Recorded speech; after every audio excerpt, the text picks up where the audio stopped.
I know people are going to be asking, why is the smartest man in the world living on a farm in the middle of Missouri?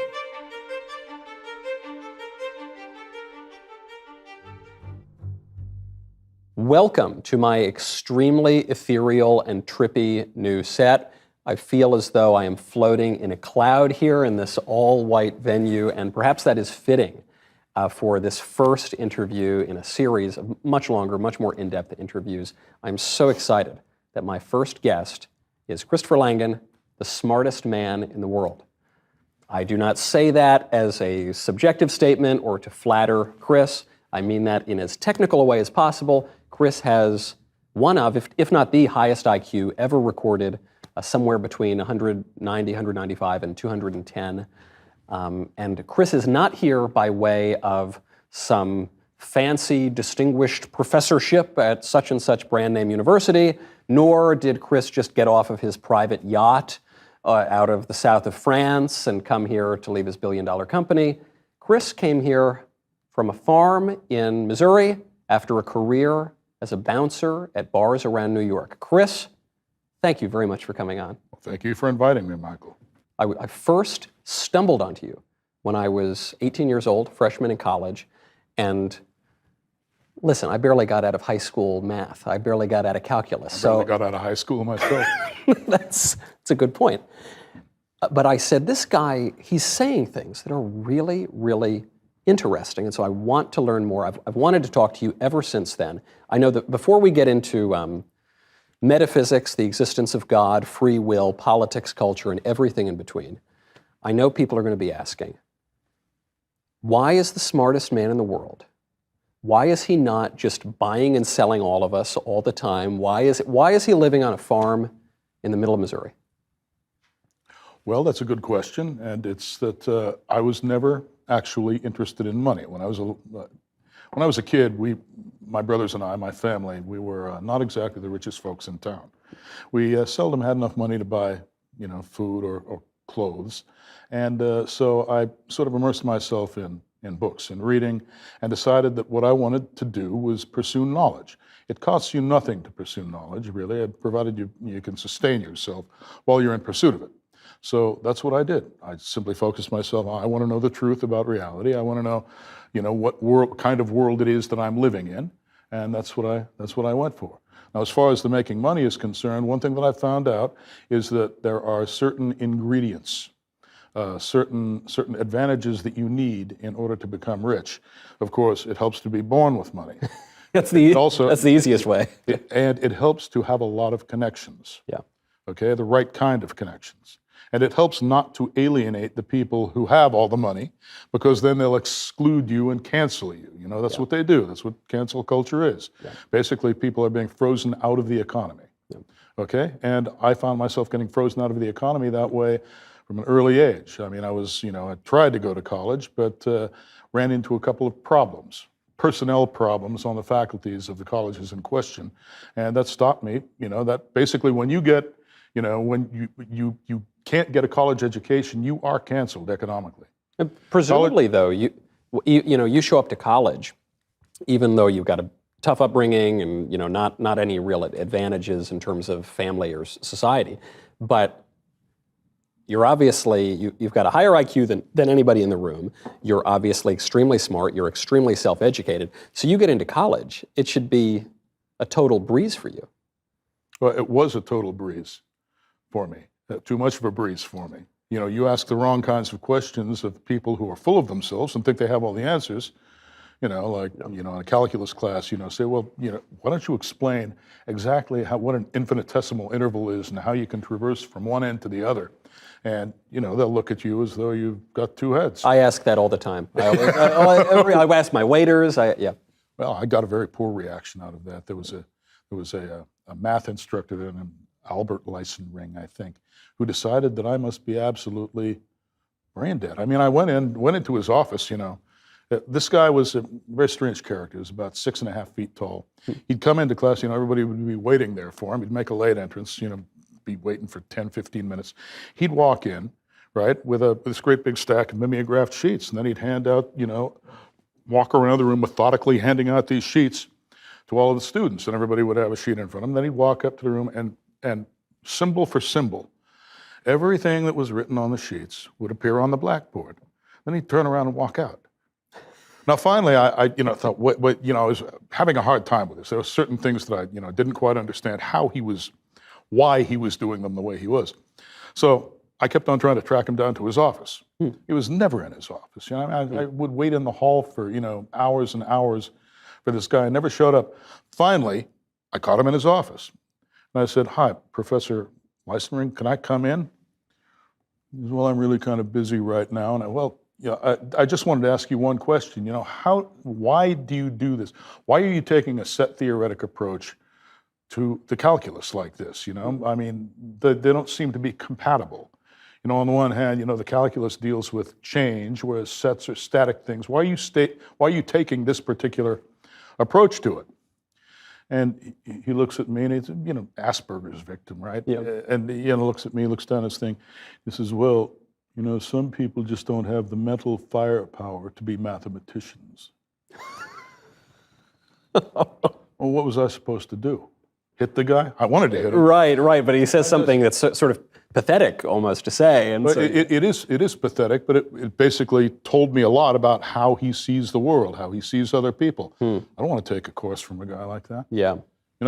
And it offended me because I was, had been a poor kid. I just came off a ranch. I'd been working all summer punching cows, and there I was, amid all these, there was a bunch of hippies in there. Right. Basically New York hippies. No, I won't call them hippies. These are basically affluent kids from New York. The place where I went was basically, that was the clientele. That was the student body, right? And they all couldn't, they all were constantly talking, asking questions, bright, for the most part, but I felt like a fish out of water, right? It was culture shock for me. Yeah. What is this? I'm used to, being around a bunch of, hayseeds, cowboys, punching cows, going to the, bar at night or whatever, drinking beer. And there was nothing like that. These kids were sitting around smoking pot, doing drugs, psychedelics. Now, just to clarify, when he says not everyone has the power to be a mathematician, was this an admission of his own failure to explain his process? He's calling you stupid? Yes. Wow. He was claiming that I didn't have the intellectual firepower to be a mathematician, or at least that's the way I interpreted it. Yeah. And because I was used to being slighted in that way. I mean, I kind of grew up in a rough and tumble. If people feel intellectually threatened by you, you get a lot of this kind of thing out of them. So I assumed that that's what was happening, and I've never heard anything after that would lead me to believe anything different. So you leave college, presumably you're much more intelligent than anyone that you're going to meet on the faculty or in the students. So you leave college. What is it about being a bar bouncer? What is it about that physical activity? Because presumably, even without a college degree, you could have done some middling, paper-pushing job, and it probably wouldn't have been very lucrative or fulfilling for you. But presumably, you could have done something like that instead of a tough, physical, potentially dangerous job like you're being a bouncer. Could have, but there are certain problems. I can't. For example, when I was in New York, I got a job in a grommet factory. Okay, it was Stimson grommets. You had Grumman aircraft there. They got military defense contracts. I think they were working on F-16s at one point.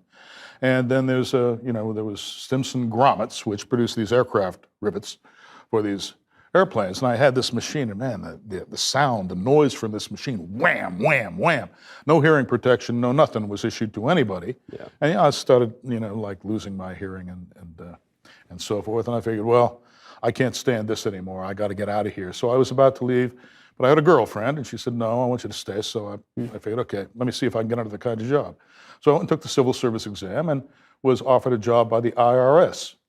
And that, of course, was a moral dilemma. That's I had a fate worse than hell. Exactly how awful do I want to be as a person, And I decided that I needed to go home anyway. Yeah. So I went back to Montana at that point. But basically, then what I found out, well, I went back to New York when I was in my late 20s. That's when I started doing the bar bouncing thing, right? But I wasn't making that much money. I was working for $40 a night, coming out of there bloody, with shirts ripped off my back. I couldn't even pay for the shirts, that I was making. So I figured, okay, what I'll do is I'll take the civil service exam again. Now, this is, I don't want to sound insensitive, but at that point in New York, there was a protocol whereby you take the civil service exam, and if you are a minority, if you are non-white, you get 30 extra points. Yeah. Well, there's nothing insensitive. This is just a fact. I mean, it's a fact of our law. It's just a fact. They've been doing it for a long time. It's called affirmative action, of course. And when that happens, and I'm applying to be, say, a police officer, right? And all of these other guys, these non-white guys, are looking also to be police officers. You learn that there's a line of 3,000 guys in front of you. So then you give up your idea of being a police officer, and you give up your idea of ever succeeding, getting a job on the basis of a civil service exam. Now, they do have white police officers in New York, but almost all those guys are connected. They've got some kind of uncle or acquaintance or somebody who's on the police force that will put in a good word for them. I didn't have anybody like that. And merit made no difference whatsoever. This is not a meritocracy we live in. Yeah. You can take any number of these tests and outscore everybody else and get nothing and nowhere. And it's especially true of civil service. It's true in a lot of fields in the economy, but especially in civil service, that has been a pronounced issue for a long time. So presumably during all this time, though, you're not just saying, as many people do when they leave college, whether they graduate or not, they say, okay, well, that's it. I'm never reading a book again. I'm done with all that book learning. Something tells me that's not your mindset, even as you're doing these physical jobs. It certainly was, and I would like go to library sales and found a little bookstore, that had some academic books in it, and just get whatever I could. And I always had to, basically read whatever I found. I couldn't afford to order a book, even back then, books were expensive. Yeah. So I couldn't go to a bookstore and pay full price for a book. So I was constantly buying used books, which were, when they were textbooks, they were used and therefore outmoded. The field advances, the book stays the same. Yeah. But nevertheless, it's got some of the stuff that I need in it. Then I can absorb that. So that's what I did. Yeah, just basically worked on my, on my own ideas, trying to apply what I read in these books. Was there any field that attracted you in particular? I mentioned that I don't have anything past high school math, and even that I was pretty sketchy on. Math, physics, philosophy, theology? Well, now when I was 14, I was working on a ranch in Wilsall, Montana, which is just across the bridges from Bozeman. I don't know if you're familiar with Bozeman, but anyway, I was working as punching cows, stacking hay, irrigating on this ranch. And I took 2 books with me, and one of them was a book by Albert Einstein on the theory of relativity, and the other one was a book by Bertrand Russell. Okay? And I would read these books. I was living in a covered wagon. They call it a sheep wagon these days. But literally, I'm not kidding. I mean, that's what it was. A kerosene lamp in a sheep wagon out in the middle of a field. Reading Bertrand Russell and Albert Einstein. Reading Bertrand Russell and Albert Einstein, and it occurred to me, these 2 things really need to be put together. And then, once I decided that, I started putting them together. And then I found out about Kurt Gödel and the undecidability theorem. And yes, absolutely. Okay, you see, because reality isn't just geometric, which is what Einstein thought it was, nor is it just linguistic. It's a blend of the 2, right? Russell saw it as being linguistic. Einstein saw it as being geometric. Okay, so I decided that reality must be logico-geometric, putting the 2 of them together. And of course, then I realized, well, I've got to put together a theory, construct a theory, in which reality is actually logico-geometric. And so that's where the CTMU came from. And the CTMU is the cognitive theoretic model of the universe. Cognitive theoretic model of the universe. This is your theory of everything. My theory of everything, and it's all in the name. If you take a good close look at that, you've got cognitive theory, and of course, a theory is a kind of language, theoretic language, okay? And then you've got cognitive theoretic model, you've got a model, and then you've got universe. You've got a language, you've got a universe, and then the model is the mapping between them. CTMU says those are all the same thing. All of those terms, all of those properties are distributed everywhere over reality. Reality can have only one structure once you realize that and you implement it in theoretical form. So then the question I asked you is kind of a stupid question, because I said, which field was it that attracted you? And your answer is yes. Well, I would have to say it would have to be logic and language, and then physics and mathematics. Okay, so those are the fields, and that's what I thought I was conveying. But Yes. Apparently I need to spell it out. You do. No, you do, because, but this is so important that you're not just talking about this siloed aspect of thought, or this, philosophy over here, language over here, math over here, physics over here, but you're presenting something that is universal. Correct. Correct. Absolute and universal. To get the absolute invariance, the absolute truths of reality. Things that are true everywhere you go. No matter, at what time you exist or in what place you exist, it's the same. So for those of us who have an IQ that's a little bit lower than yours, I'll admit it, with no false modesty and no undue confidence. Well, here. IQ is not the last word on intelligence by any means. IQ is where you focus. You can focus, marshal all your intellectual energy and focus it very tightly on one item that you've been presented with. Okay, there's tests contain items, and you're focusing on each one of those items. You're not seeing anything else. Okay, and that's what IQ is. But in addition to that depth and that focus, there is also aperture. Think of the mind as a kind of camera.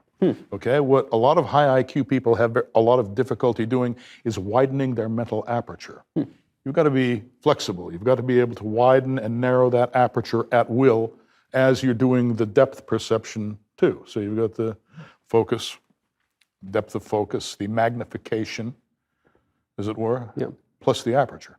And most people, most high IQ people, they have the magnification, but they don't have the aperture. So then from the perspective, simultaneously, I suppose, both of depth and breadth here, if we're talking about a theory of everything, the first question we have to establish, does God exist? Yes. Simple as that. Well, it's the identity has the reality has an identity. Okay? The identity is that as which something exists. Okay? Matter of fact, when you say the word reality, you're naming an identity. You're identifying something. I'm smiling because your answer on this is so beautiful. It just reminds me of Moses at the burning bush. And Moses at the burning bush says, "Who shall I tell the people that you are?" Talking to God. And God says, "Tell them I am that I am." That's right. I am identity itself. I'm being himself. That's exactly right. And that's what the CTMU says. It just comes up with the mathematical structure that you need to build a reality out of that. You see? So you come up with that identity, and then you search it for its properties. You see, once you've built the preliminary framework, then you start deducing the properties of this identity, and you find out that those properties match those of God as described in most of the world's major religions.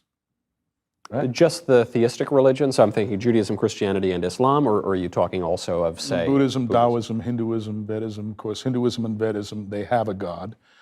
Taoism, their central principle is the way, or the Tao, okay?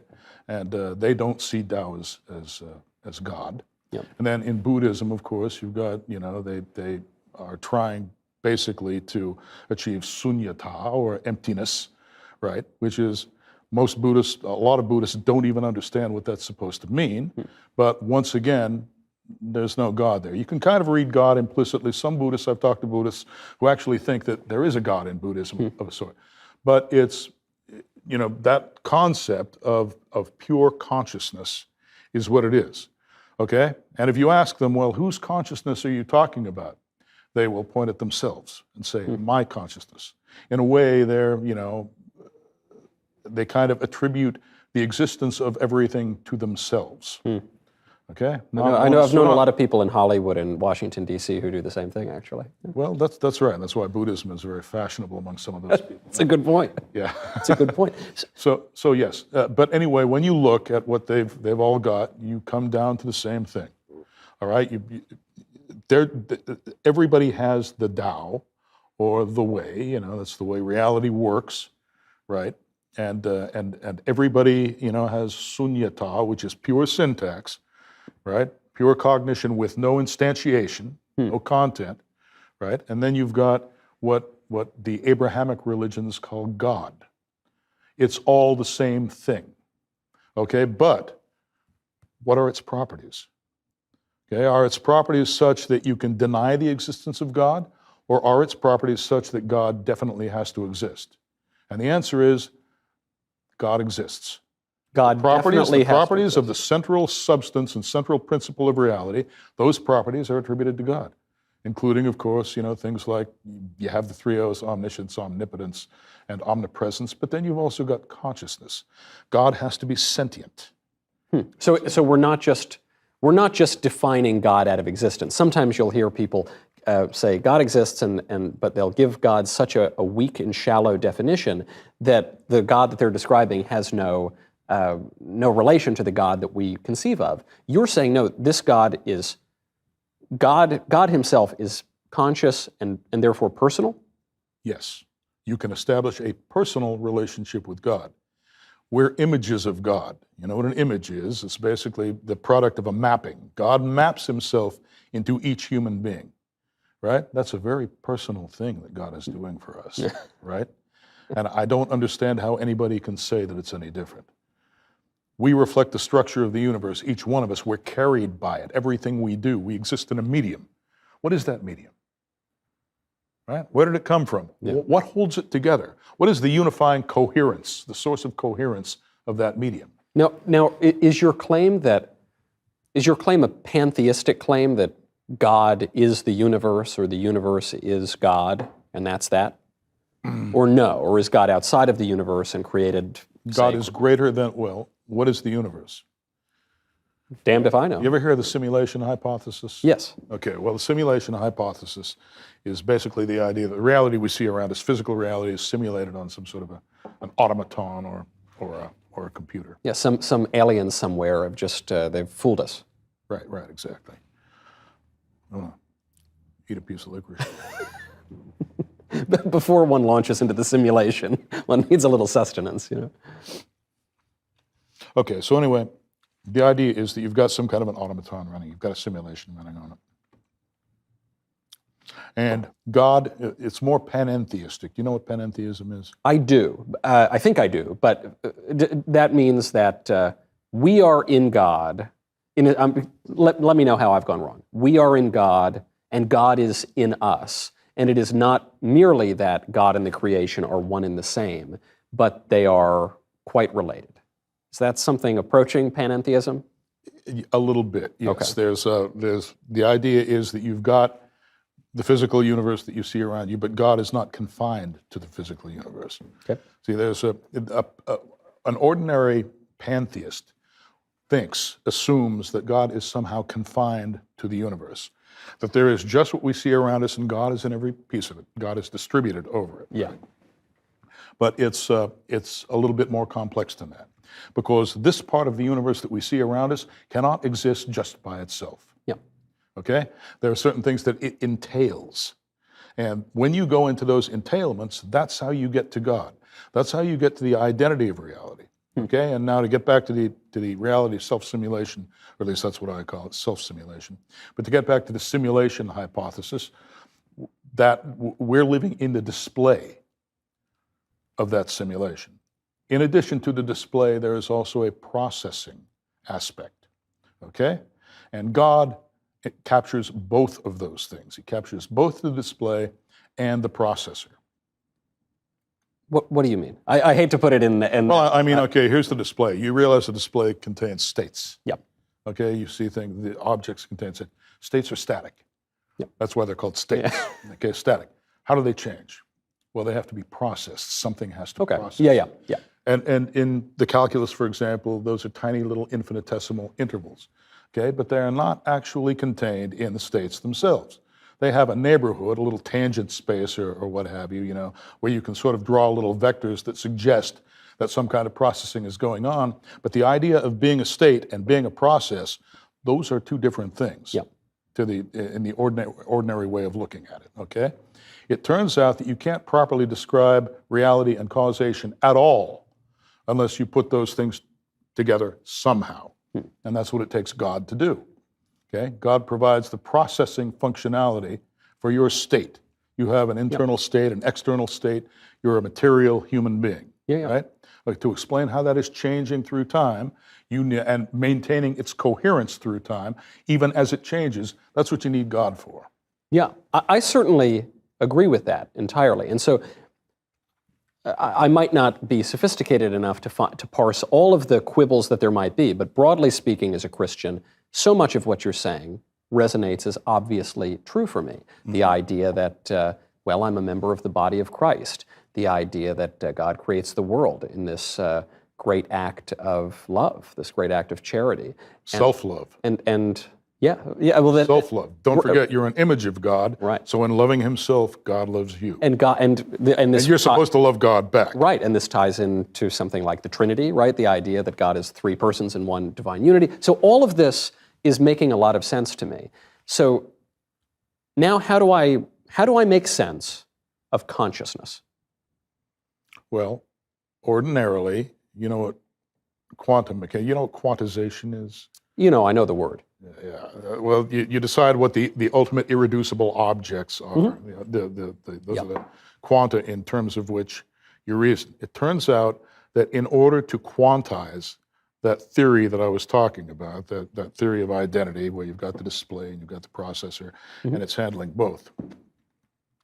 It turns out that in order to handle both of those things, you need a certain kind of quantum. That quantum is called an identity operator. God is the identity. So obviously these little quanta, they have to be, they're doing things, they're processing, so we can call them operators, right? They are identity operators. Okay, the identity operator has, basically it takes input from the outside world, recognizes it or accepts it using syntax, processes it, and then returns it to the world as external state. Okay, so things come in, then they're processed, right? There's throughput, which is, you could call that the subjective or internal state of the identity operator, and then it's returned to the external universe. But are you attributing now? So what I'm saying is that's consciousness. And I'm saying that consciousness exists in every part of the universe because those are the quanta. That's what I'm asking. Are you telling me that this table is conscious? In that sense, yes. Generically conscious. But it's relying on our consciousness to do it. There's levels of quanta, okay? These are tertiary quanta. They're all put together using physical localistic forces, right? But those are underdeterminative. They don't fully determine what happens. Why?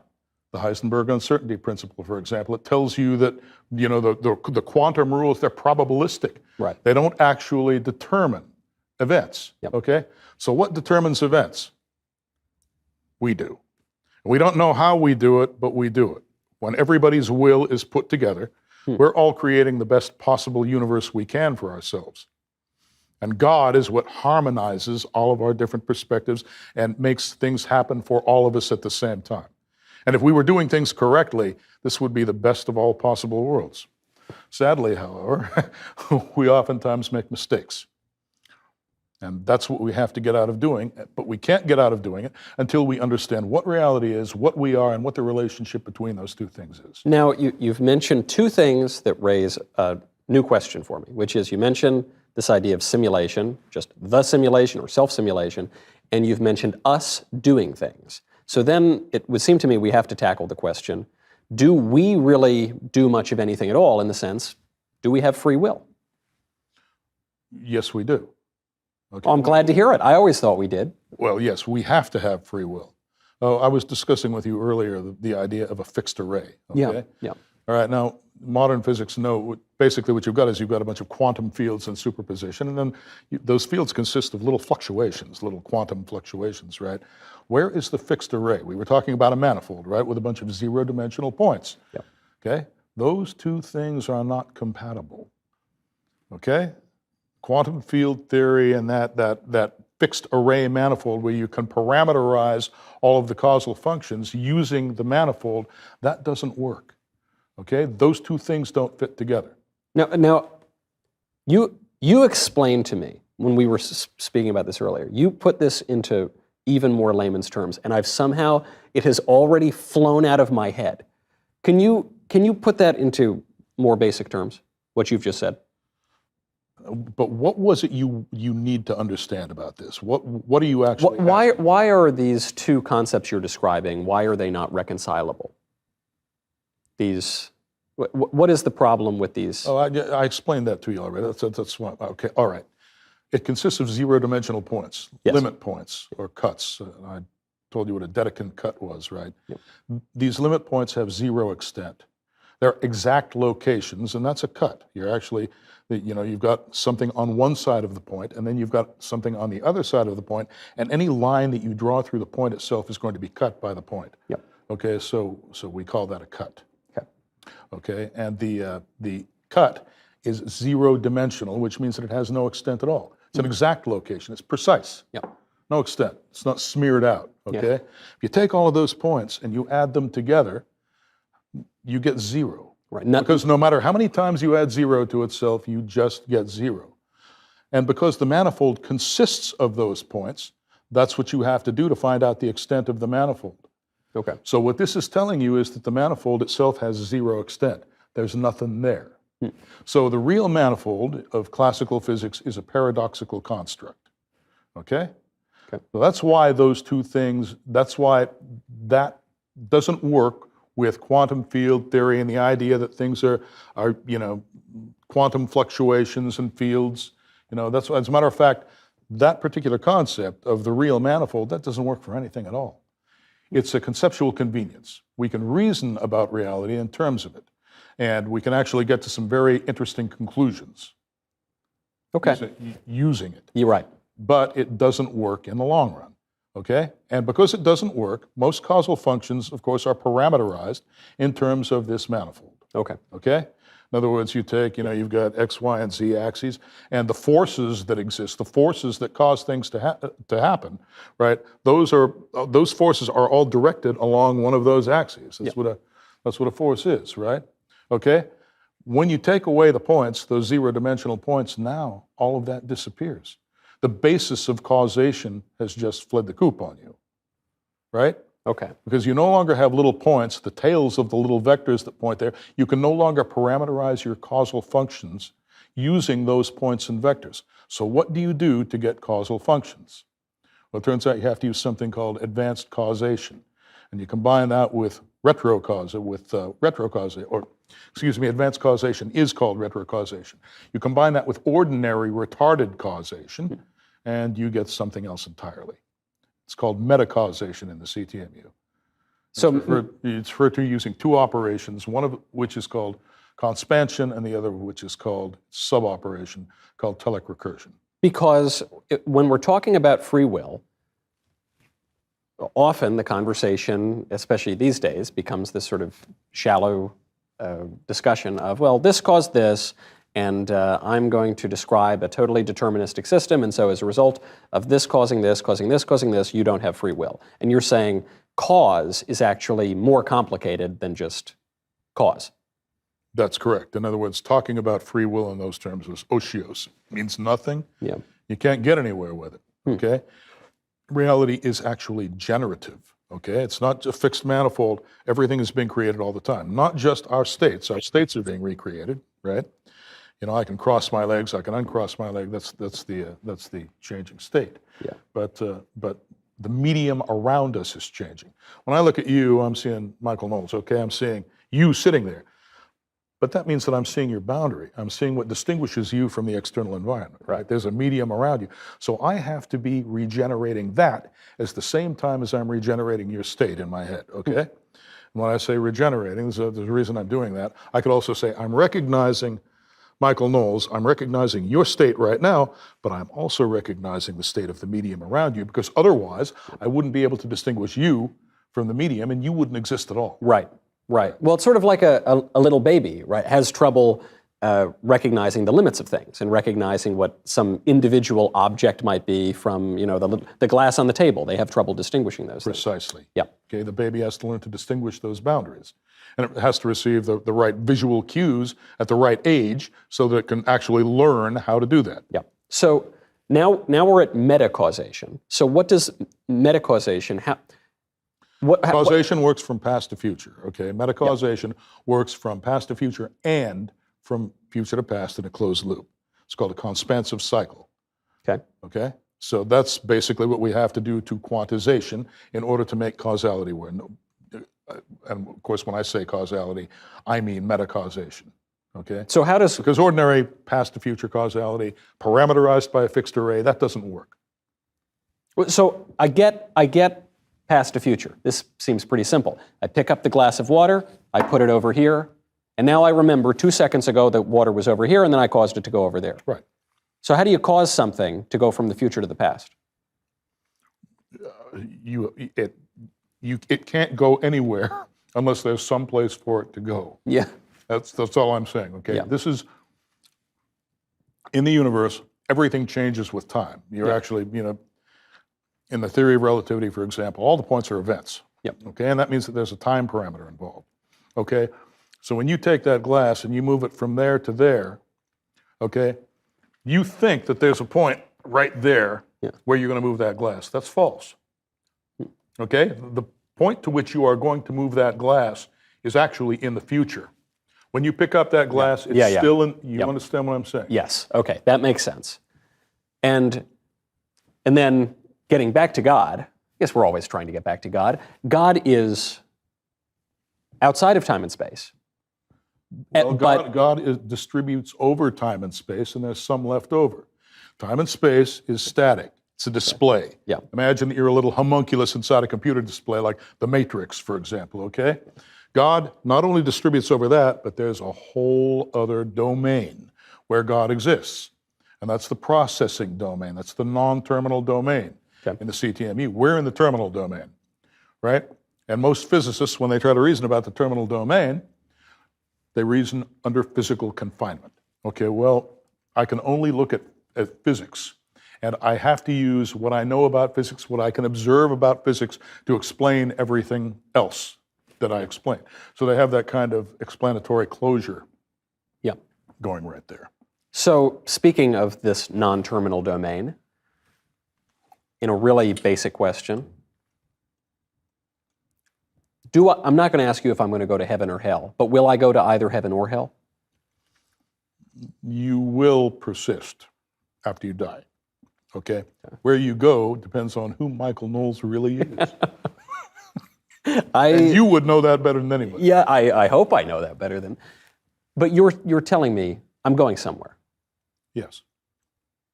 You're confident of that. I don't just evaporate. I don't just turn into oblivion. Well, you can. If you displease God, that's exactly what's going to happen to you. God is going to cut you off, and he's going to say, I can't see him anymore. He's going to turn away from you, and then you won't be able to reunite. Salvation will be impossible for you, because salvation means that God has got to pull you back into himself. Right. Okay, but God doesn't want to see you anymore. He doesn't even know you exist. He knows your physical body is there, but he's not interested anymore because you hate him, you deny his existence, you offend him, so he's not going to look at you, right? So now what happens? Well, okay, you're dead. You still want to live. There's something in you that still desperately wants to live, so it's still going to be there. What happens now? Well, you try to create your own world for yourself, but if you're a bad person or you're an evil person, what kind of world is that going to be? It's going to be an evil world, and that's what we call hell. This is what John Milton says in The Mouth of Satan. He says, the mind is its own place, and it can make a hell of heaven or heaven a hell. Now you got it. It reminds me of Dante also, this idea of God turning away. At the very deepest part of hell is Satan frozen in a lake of ice of his own making because of the flapping of his own wings, because he's apart from the warmth of God. Precisely. Okay. That's the way it has to work. So we've gotten through death, judgment, heaven and hell, free will, and God. Not completely. There's a lot more to be said. Well, and we still have some time. I mean, fortunately, on my usual show, there is about 30 seconds to come to any conclusion about anything. And thankfully, I am not bringing Chris Langan to Nashville to talk for 10 minutes. This is going to be a much longer discussion. So for this discussion, would you like a cigar? Sure. Good. I haven't smoked a cigar in a long time. Oh, excellent. The body is a temple. The temple needs incense. I did. Back in the day, I used to enjoy a cigar every now and then.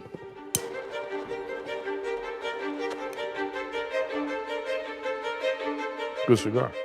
I'm glad you liked it. This is one of my favorite cigars that's come out. You know, if you were on the Joe Rogan show, they would offer you something a little stronger, but this we're going to keep it to tobacco on this show, I think. I think I've seen a couple of, I've seen the Rogan show a couple of times. He was talking about some kind of drugs. At that point in his career, I think that's all he was talking about. Yeah. Did you ever get into drugs? I'm not saying, just because you were around bars in New York, but even the drugs that everyone says expand your mind and anything like that?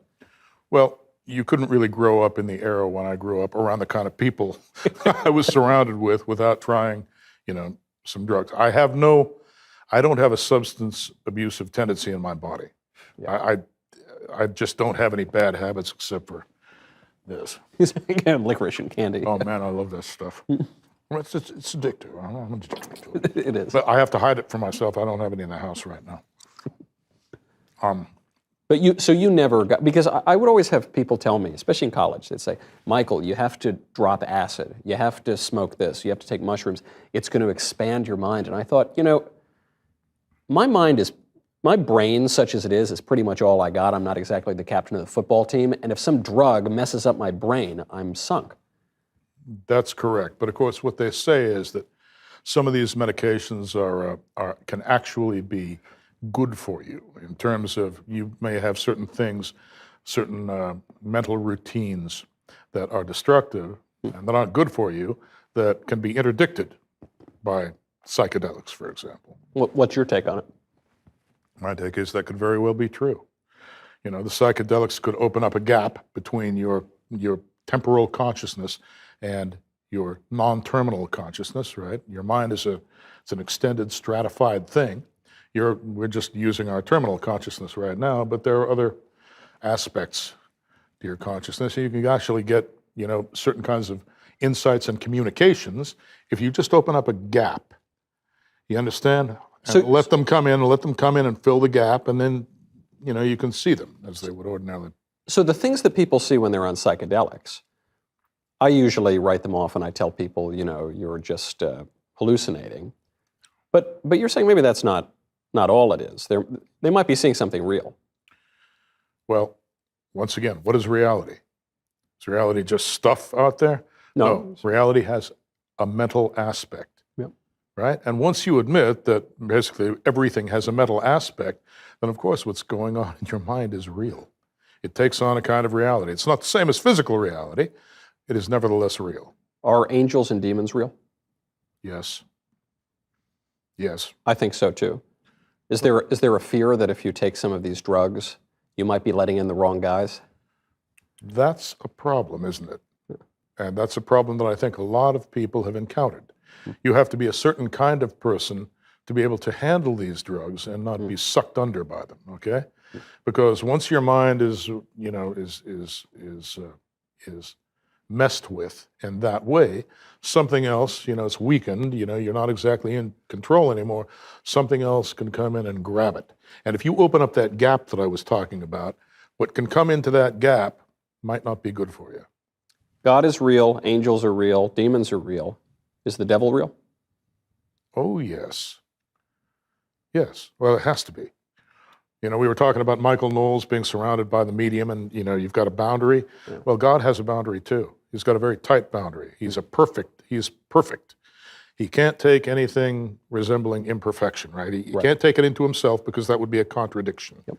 Okay, so God needs an antithesis in order to be properly defined. What is that antithesis? Anti-God or Satan. So it definitely exists. Now, Satan isn't coherent because, he basically hates existence. Nevertheless, he gains coherence through human beings, through secondary tellers, as they're called in the CTMU. In other words, Satan can nucleate power structures, for example, things like corporations and governments, where you've got people in there that can be acquired as resources, and there's a kind of skeleton, a corporate organization, a governmental, organization that's holding them together, holding them in place, that can be exploited by Satan. So you're not describing Manichaeism. You're not saying there's God and then the opposite of God and there's some maybe equivalence between the two. You're saying that God, obviously there is an antithesis. Christ has an antichrist, but that it's incoherent. And are you saying that he sort of that the devil sort of lacks substance, or that's why he needs the humans? I'm saying the devil lacks coherence. Coherence is what brings everything into superposition, right, with itself. In other words, it allows something to, this is going to sound a little bit paradoxical, allows something to communicate non-locally with itself, okay, right? All of its possible states are in superposition. They exist all at once, okay? And this is pretty much inescapable. I'm reminded of a writer, René Girard, who had this idea that the devil, being who he is a kind of contradiction of being. And it seems to me what Girard says is something similar to what you're saying, which is that he requires us to kind of do his dirty work. That is correct. Yeah. We give existence to the devil, to Satan. Now, you have to make a distinction, however, between Satan and Lucifer, for example. Now, Lucifer is an angel. Okay, that's what he's supposed to be. He's a fallen angel, right? But nevertheless, an angel, right? The angel of light, okay, the morning star, whatever you want to call him, okay? That is not Satan. Those are two different things. What's the difference? This would no doubt be classified as a heresy, for example, in the church. I did not bring the Inquisition with me yet. We're not behind the curtains here. So what is your idea then? Because traditionally it's understood that Satan and Lucifer are the same person. You're saying they're different. Yes. How are they different? Well, Lucifer walks the fence. Basically, he's the angel of light. What does light do? Basically, light is what brings reality to us. Okay? He's walking the fence between good and evil. We're all in the same boat. We all walk the fence between good and evil. Okay? How can we do that? Okay? Well, through Lucifer. Yeah. And the grace of God. Through Lucifer. Basically, Lucifer has been exiled here because God won't tolerate the imperfections of this place, okay? Lucifer handled that for him. Yeah, that's why Lucifer is what he is. That's how he fell down here to earth, okay? He's performing a function here. That function is light. I mean, I don't know, do you follow what I'm... I do. I'm still trying to parse the difference a little. If Christ says, I saw Satan fall like lightning from heaven, is he describing Satan here or he's describing Lucifer? Or both? If Christ were here and I could hear his exact words, I could perfectly interpret them. Right, okay. Yeah. But it's very hard to do that, 2,000 years after the fact, right? With all the different translations and interpretations that the Bible has undergone, okay? And so what I like to do is I like to approach it from first principles and look at it logically, right? Rationally. And what does logic tell us, if anything, okay? Well, logic tells us that basically God needs a negation, but that negation is too incoherent to function in this world except through human beings. Right. What's the rest of it? What's the rest of it all about? Yeah. And Lucifer is a concept that is better suited than Satan to that purpose. I love this point that he's incoherent, that the old devil is incoherent. That I read some poem, I think it's a modern poem, that says, sin is a big problem because it's evil. But it's also a big problem because it's such a waste of time. It's so incoherent. When you think of when you take the suffering out of it, and you just think of people committing any particular sin, it just doesn't make any sense, does it?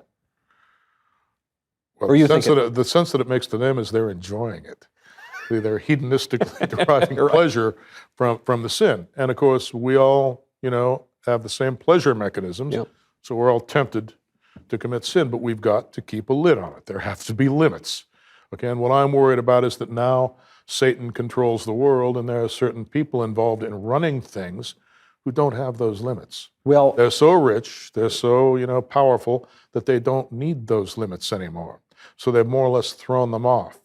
Now, there's nothing new to the idea that Satan or Lucifer, or let's call him just the old devil himself, is the prince of this world, and that the rich and the powerful they do his bidding, and they're bad people, and they follow their lowest appetites and their pleasures, and they can be sadistic.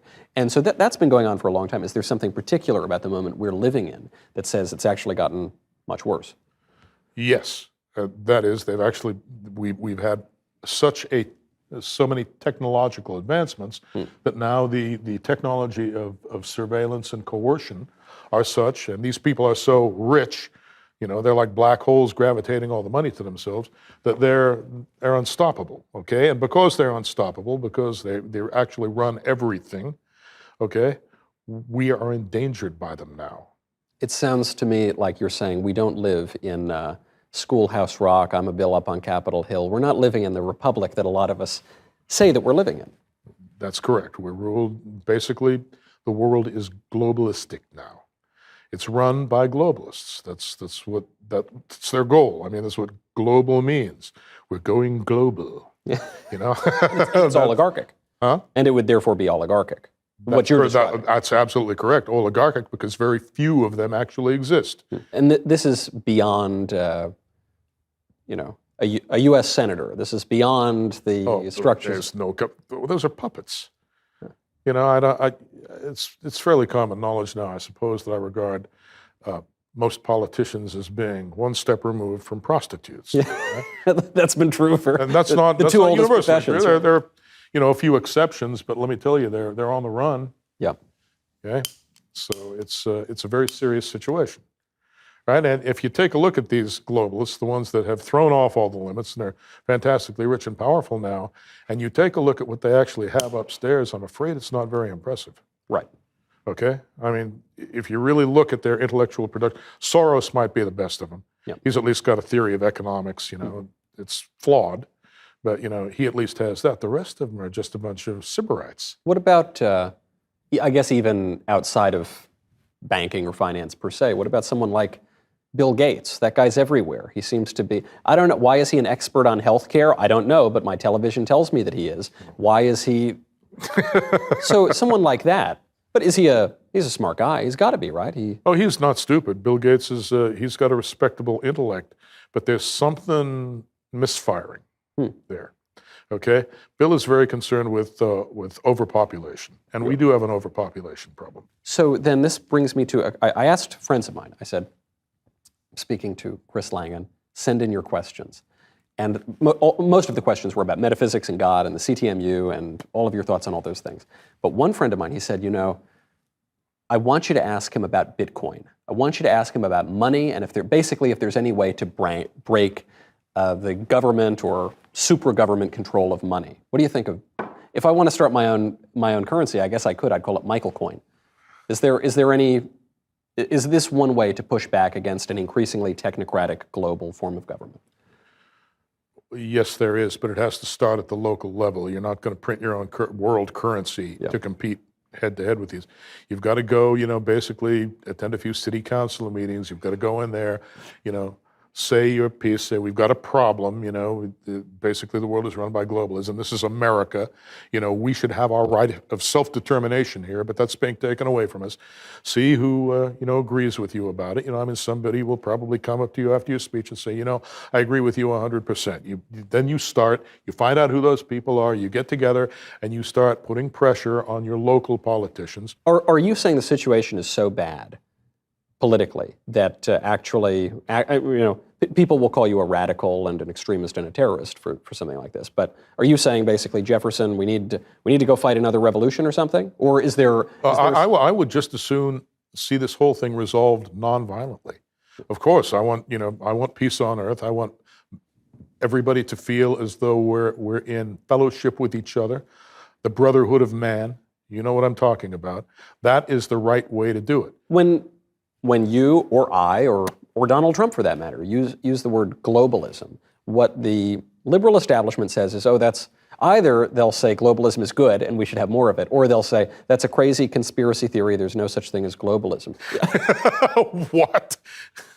I could point to a lot of international organizations that increasingly try to take power away from national government. Well, what are intelligence agencies? What are trade secrets? What's intellectual property? They're all conspiracies. Right. Okay? People trying to get ahead by lying, by omission, or lying directly to other people. The competition, right?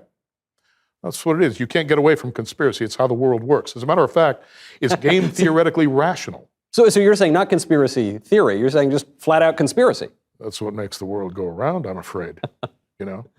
And but of course, you know, the elite themselves realize this. They know that that's how the world works. They just want to distract you. Well, that's such a great way to put it, where you say a trade secret, or just a group of people come together. They say, I've got this good idea for a company, and we're going to come together and do that, and we're not going to let the competition know about it. We're going to start this, and we're going to, hopefully it'll be successful, and we'll make some money. And that is a form of conspiracy. WF and their Young Global Leader program, you know, young global leaders. I mean, everybody's a young global leader, right? I mean, Trudeau, Macron, Merkel, Putin.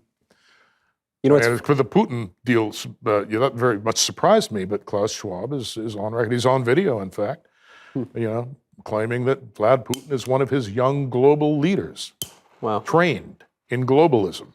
You know, it's funny you mentioned that, the young wing of the World Economic Forum. When I was a freshman in college, you get all of these opportunities for internships and fellowships, and you get a grant. You try to get a grant, so you apply to these things. I don't know anything. I don't know anything about any of these groups, and so I said, I'm a politically minded young man, very conservative, so it made me very different than my classmates. Right. And one of the opportunities that came across was the World Economic Forum Global Change Makers You were invited to be a part of this? No, I applied. What did I? You actually applied. I applied, and I said, they said, shame on you. Well, I didn't know what it was, so I said, what's the experience? I said, well, I'm very involved in this conservative group and this right-wing group and this. Good way to get ahead. I got to give you that. Well, but I'll tell you, I thought I had a good resume.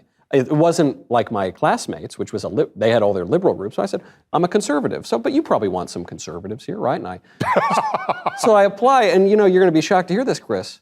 I didn't hear back. They didn't take me. Yeah, I'm absolutely flabbergasted. And my liberal classmates, who I felt had a weaker application, but they were all part of the liberal groups, yes, they did get it. Well, I guess it makes sense now that I know what the World Economic Forum is. What is socialism? I mean, what is communism, right? These things were actually funded. They're more or less invented by the central bank, funded, originally was paying Marx and Engels, and before that, Moses Hess and other people to come up with, it's a strategy for world domination. It has been for the last 200 years. What has changed?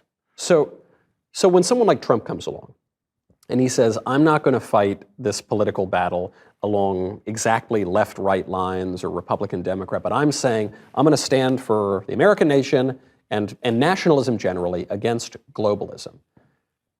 But he managed to get through. He did get elected. Yes, he did. Were you a Trump supporter? You don't need to say if you don't want to. As a matter of fact, back when people were saying Trump can't read, look at the way he hesitates. He can't. He's got trouble with the teleprompter. The guy can't read. I actually stood up and I said no. I said I've met Donald Trump and I think his IQ is probably equal to that of the average Harvard professor. Really? Yeah. Oh yeah. I actually stood up for. Of course, I never got anything out of it, but I thought I was doing. You just said it because telling people that basically he is competent. He's a good businessman.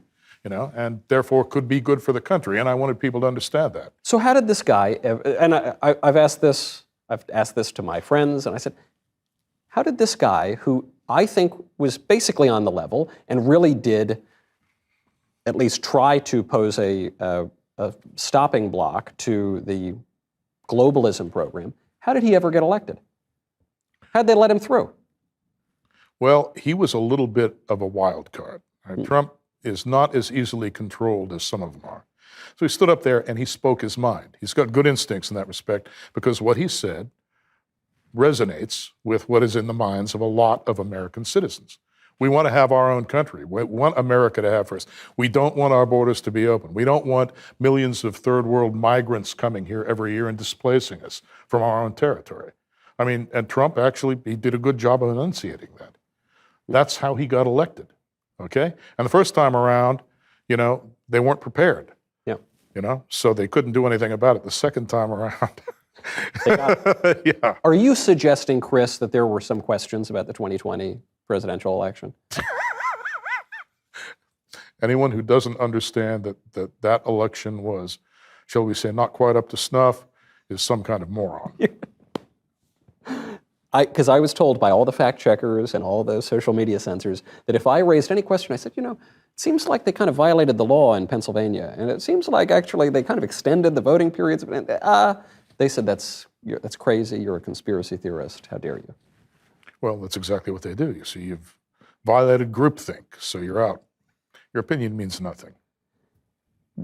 How would you describe your politics? Populist, conservative? I was always pretty much of an independent. When I was a kid, I was basically a Democrat, working, my family was Democratic, it was I think my stepfather was a, you ever hear of the Wobblies? Yeah, He yeah, was an organizer for the Wobblies out of Chicago. Okay, and so always I was raised around this liberal attitude. So yeah, we were Democrats, and I thought, okay, yeah, the working man, the people that actually hold this country together, that keep everything moving, those are the ones that we should really care about. And if we're not careful, the rich will walk all over them. So they need somebody to defend them and to take care of them. And I'm one of those people. I wasn't rich. My family had no money at all. Yeah. So naturally, I gravitated to that. Then the Democratic Party changed. Okay, no longer was it about the working man.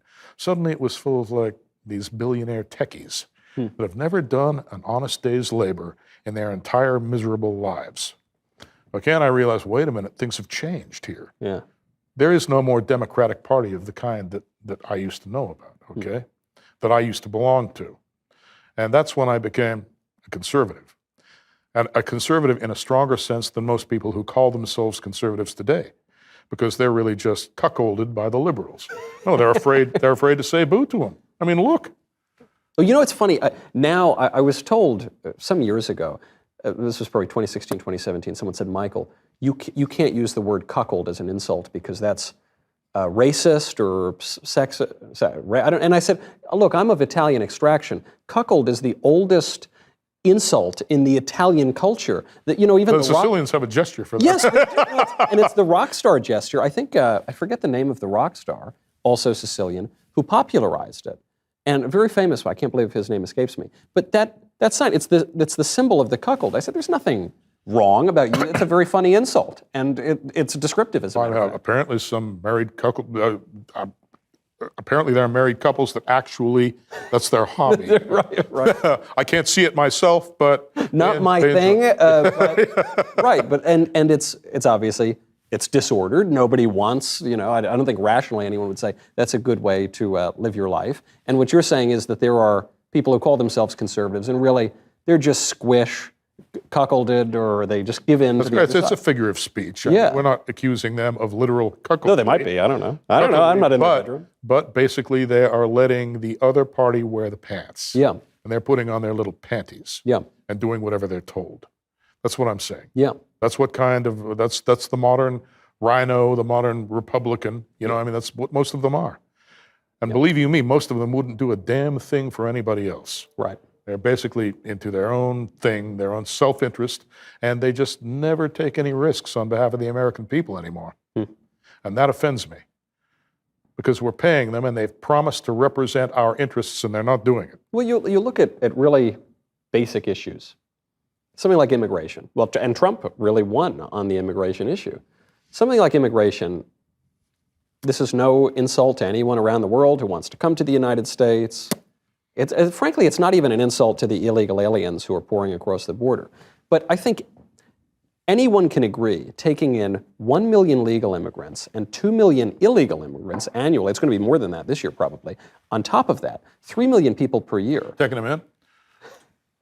Whose houses are they living in? Yeah, See them living in anybody from Washington, D.C.'s house? No, it's not Martha's Vineyard. It's not Southampton. You don't see too many of them there. No. But it's a political strategy that is opposed. If you look at public opinion polls, the vast majority of Americans, including lots and lots of Democrats, want to drastically reduce this immigration issue. And yet, doesn't matter which party gets elected, the border remains open. The West, especially after World War II, you've got this huge boom in the West.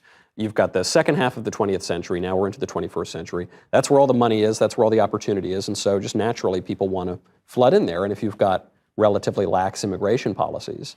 Well, we used to have, in order to get into this country, you used to have to prove that you were of value, that you could offer it something. It wasn't just about us giving to you. If you were an immigrant and you wanted to come here, you had to show that you had something to offer yourself.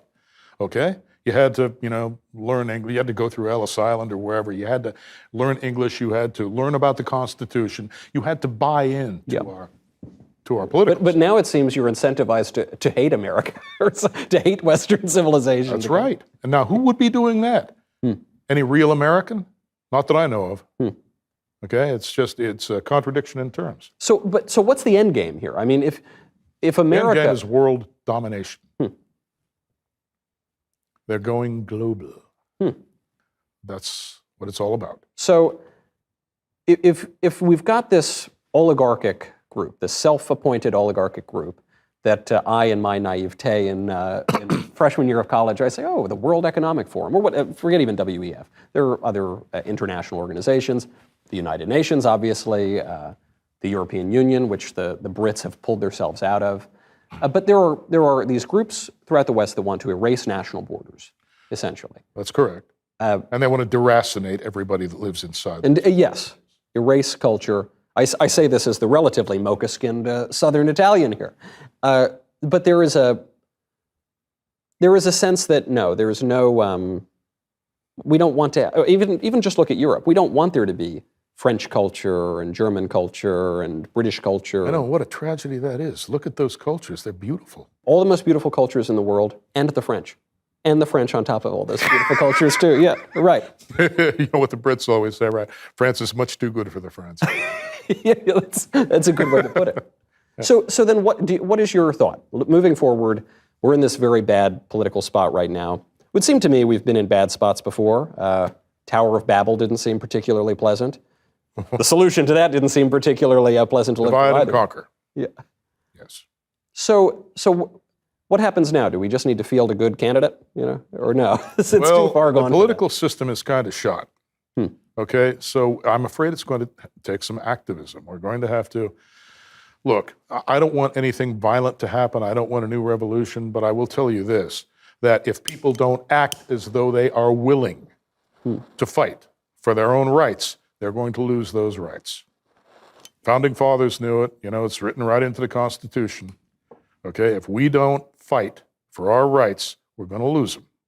Simple as that. You mentioned everyone getting stuck with the Fauci ouchie for the last 2 years, and it's so extremely effective that we all need to take 55 boosters just to marvel at the perfection and efficacy of it. Are you anti-vaccine generally? I take it you're anti-COVID. Well, I bought into the COVID thing at first, and I went out and bought, Gina and I bought, gas masks for us, and those N100 masks, and and I advised people what to do so as not to get infected with the deadly COVID. And then I noticed that it wasn't really killing. I live in northern Missouri. Nobody up there was wearing masks. Nobody up there. And nobody was dying of COVID-19. So I realized, well, there's got to be something a little bit off about this, right? And so I, kind of started getting away from it. And then I noticed that, then I noticed that it was being used as a pretext for something called the Great Reset. And again, to bring back the World Economic Forum, this is a page on the WEF website. It's the Great Reset of the global economies and the global political order. Right. But they're very open about it, okay? And there have been, white papers written in the past about using just this methodology to get everybody behind the globalist agenda, right? Operation, Warp Speed was part of that, And so then does Trump bear some responsibility for giving Fauci the microphone? He definitely bears responsibility. My question is, does he really know what's going on, or has he surrounded himself with people that are misleading him about what's going on? I would like to believe that Donald Trump has been misled. But if he knows how much damage those so-called vaccines have actually caused, and he's still pushing them, then we have a problem. If you raise any questions about even the COVID vaccines, which don't do, at the very least, they don't do what Biden and Fauci and Walensky told us they would do, namely to stop you from contracting the virus or spreading it to others. At the very least, it doesn't do that. You're called a crazy anti-vaxxer. Well, that's called cognitive dissonance. Right. I mean, who's crazy? If you can look at the reality of what is happening and you can deny it and call anyone who believes in it a conspiracy theorist, what kind of person are you? Well, you're obviously a nut job, a kook, a moron. You're something like that, right? And that's what all these people are. As I say, conspiracy makes the world go round, okay? Now, beyond finance or beyond these NGOs, you mentioned the intelligence agencies. Something that occurs to me is if I were working at an intelligence agency. They never invited me. Never got that invite on ZipRecruiter. Perhaps you should consider yourself lucky. I think I do. I certainly do. But if I were at an intelligence agency and I heard there was a guy with the highest IQ ever recorded who was contradicting the liberal establishment agenda, I'd probably have a file on that guy. Have you had any run-ins with the? Some interest has been shown. It was oblique. They're very, let's just put it this way. I managed to, meet, a couple, 3 people that are involved in that line of work when there was no actual reason that should have happened. In other words, but they're very cagey about it. If they want to recruit you, they'll probably do it obliquely. If you don't apply to actually join an intelligence service, but they're interested in you, they will try to get you involved with someone who they control. And then he will then vector you around and put you in touch with the right people. But you've got to accept the agenda sight unseen before that happens, right? You've more or less got to let them know that, okay, no matter what they're actually planning to do, I'm going to go along with it because I really, really want to be in the CIA or the Defense Intelligence Agency or the NSA or whatever, right? No such agency, as I used to call it. There's no such agency. I like that. Yeah, but you have to somehow display some sort of willingness before you will be directly approached by them, okay? And I guess I never displayed that kind of willingness. So I'm not I'm not there. I'm not in the intelligence community. I am, periodically in touch with people who are in the intelligence community, in various email distributions and things like that, but that's it. Since we're already in it, there are going to be people out there who say, this guy is talking about every conspiracy theory I ever heard in the whole book. Since we're already in it, to take a slightly different tack, but still within the realm of what Wikipedia is going to call it, conspiracy theories, do you believe in aliens? Well, I will say this, the intelligence community, large sectors of it believe in aliens. Really? Yes. Oh, absolutely. It's they're constantly discussing these things. Yes. And if you look at the global elite, and you wonder, well, I don't want to blame the world banksters for this, that's a conspiracy theory. Then who is pulling all those strings? Okay? Could there be another kind of entity, aliens, demons, whatever? Could there be something that's pulling their strings that the global banksters know about, right? And they're taking orders from, but they're being totally concealed and hidden from the public. This is a viable hypothesis, and it's one that the intelligence communities don't reject.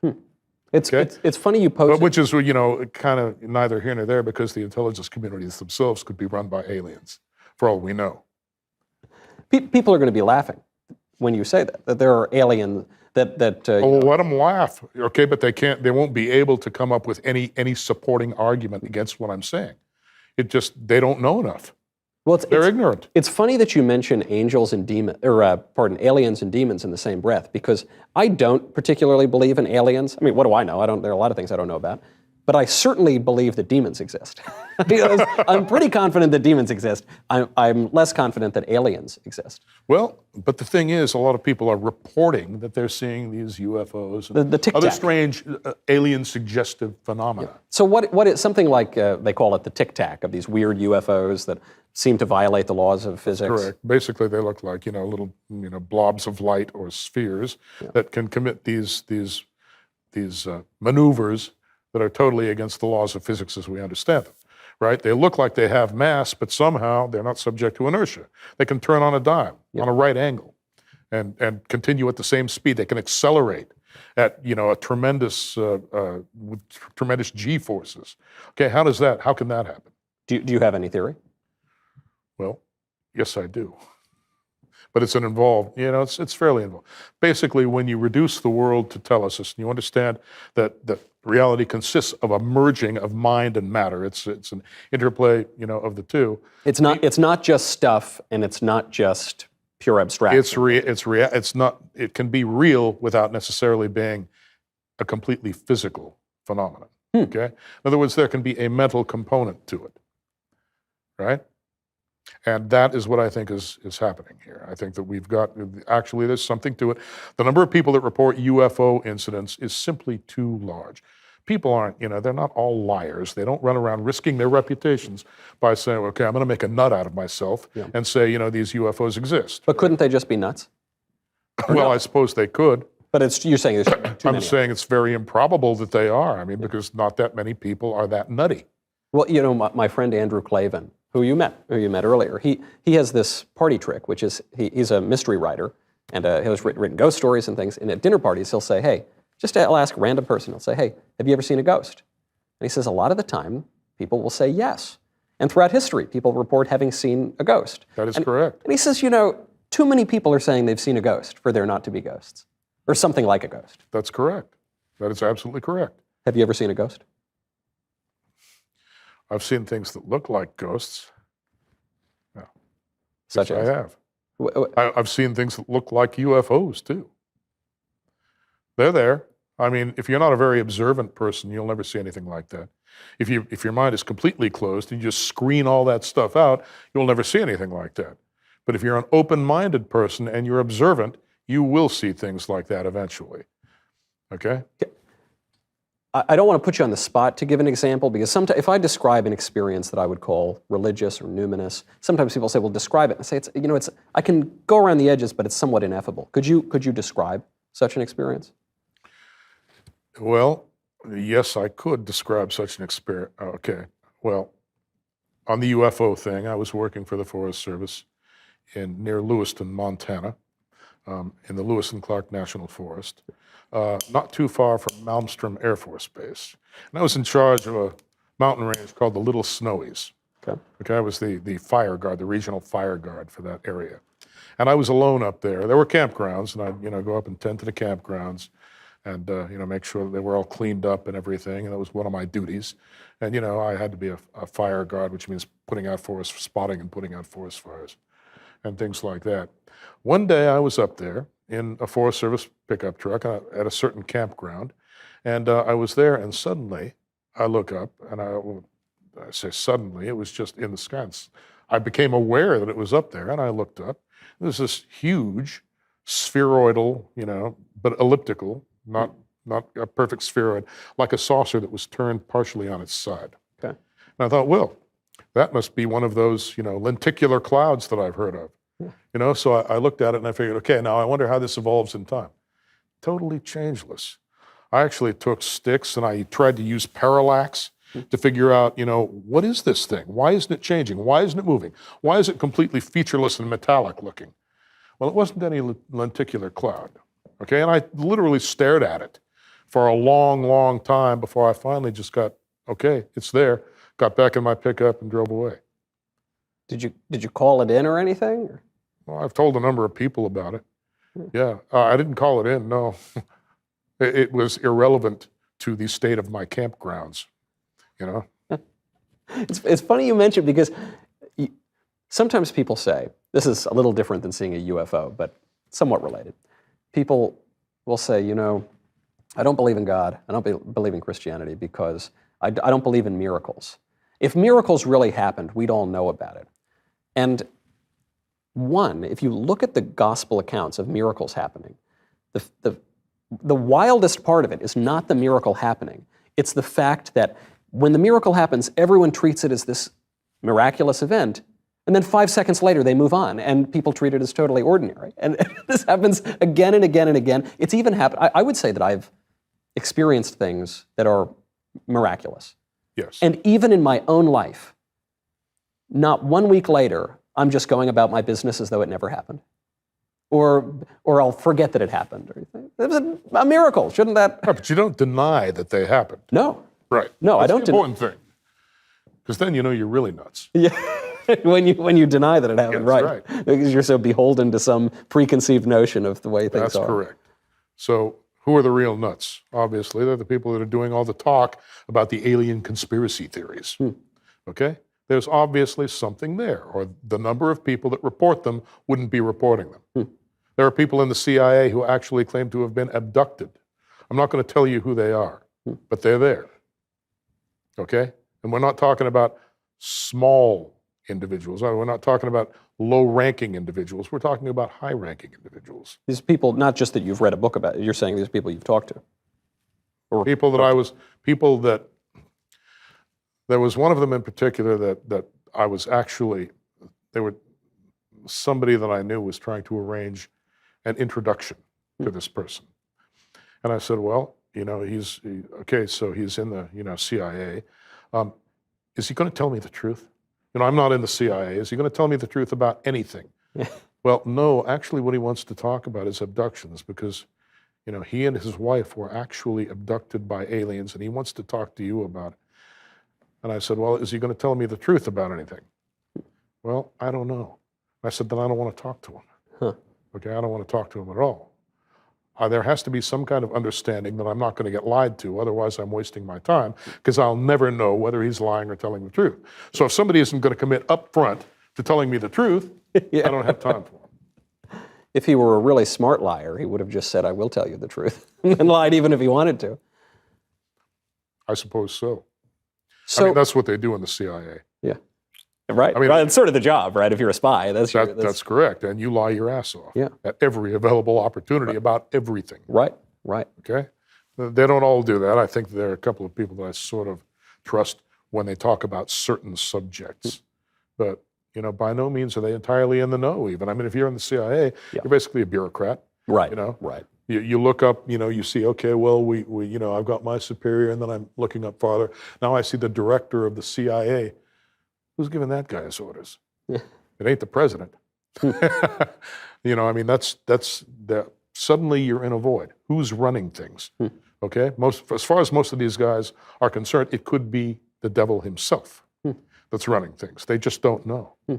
It's so amazing that you say that, because it takes it full circle to the point that when I hear, okay, this so-and-so is actually really beholden to so-and-so, and this person is actually beholden to this person, and I know that that's a fact because you can just see it in politics. You can kind of go to an org chart and kind of point to it, right?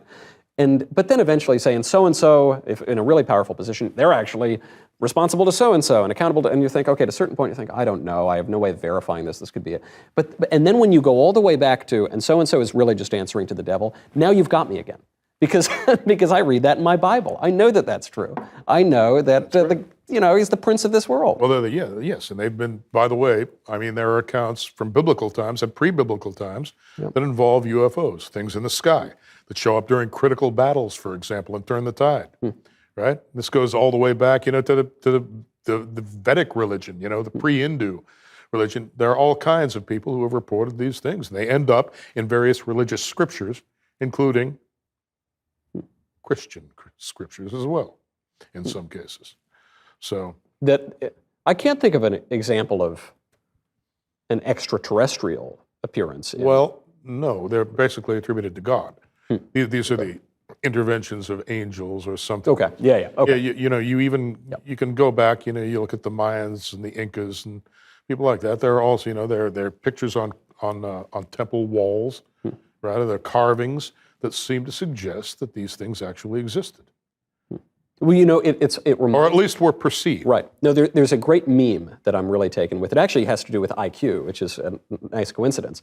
But I love this meme because it's got the really stupid guy at the one end of the bell curve, and he's sort of drooling, and he says, duh, all the bad stuff is because of the devil, right? And then you get up on the bell curve into, I don't know, say IQ of 120 or 130, and it's the really smart guy, the egghead with the glasses, and he says, well, that's just the start of the danger zone. Yeah, the danger zone is when you're just smart enough, but not smart. And those guys, they say, no, actually, the devil doesn't exist, and actually, we're all just sort of bags of chemicals, and no, it's all rationally explainable, and blah, blah, blah, blah, blah. And then you get up to the guy at the really high end of the IQ curve in this meme, and he says, no, actually, the bad stuff's just from the devil. And he agrees with the guy at the other end of the But it strikes me that there's really something to that. Roger Scruton, the late conservative philosopher, he said that the job of the conservative intellectual is to articulate things that the common man knows intuitively. That's right. And it's especially interesting when it comes to you, because you're a guy at the very highest end of the intelligence spectrum, and you've lived the life of a blue-collar guy. That's right. I wanted meaning in my life. It's like I say, I wanted meaning above all things.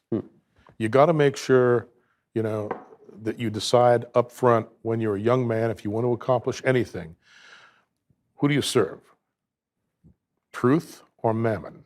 Okay, you don't have a choice. You do have a choice, but you can't do both at once. Okay, it's either going to be truth, which is the same as God. I mean, truth and God are to some extent synonymous. Yeah. Or Good, the true, and beautiful. Or it's going to be money.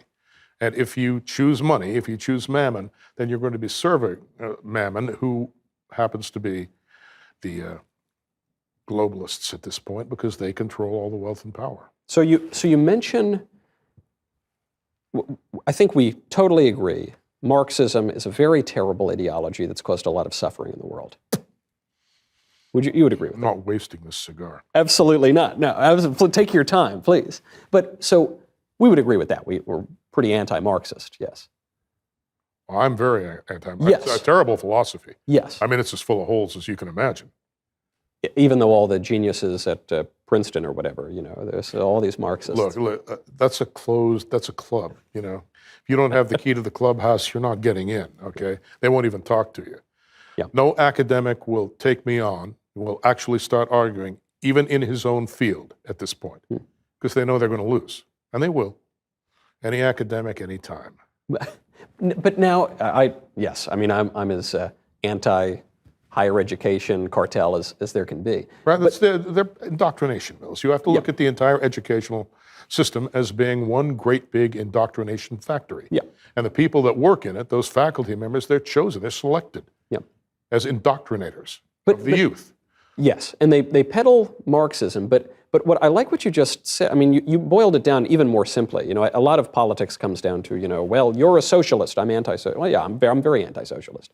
And, well, you're a capitalist or this or that. But you seem to be raising some problems with capitalism, too. Man cannot serve two masters. Well, there are two kinds of capitalism. One of them is laissez-faire capitalism.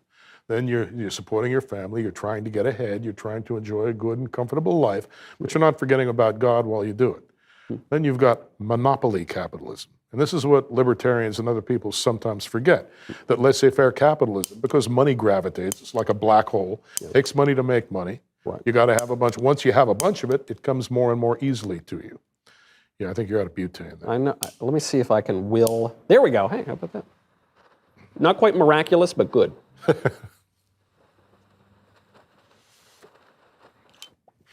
So monopoly capitalism is the sort of thing we call crony capitalism, crooked capitalism, but it's... But basically, you're not just controlling the supply side, you're controlling the markets, okay? You're told what you can buy. Well, we've decided that everybody should be using electric cars. We're not going to sell the other kind anymore. Right. Okay, that's monopoly capitalism, and because if you control the manufacturing, the industry, right? If you're a trade organization or a trade association, and you control that industry, you can literally control the market. You can only buy what you have the opportunity to buy, what they're giving you the opportunity to buy. And these days, they're only giving you what they want you to have.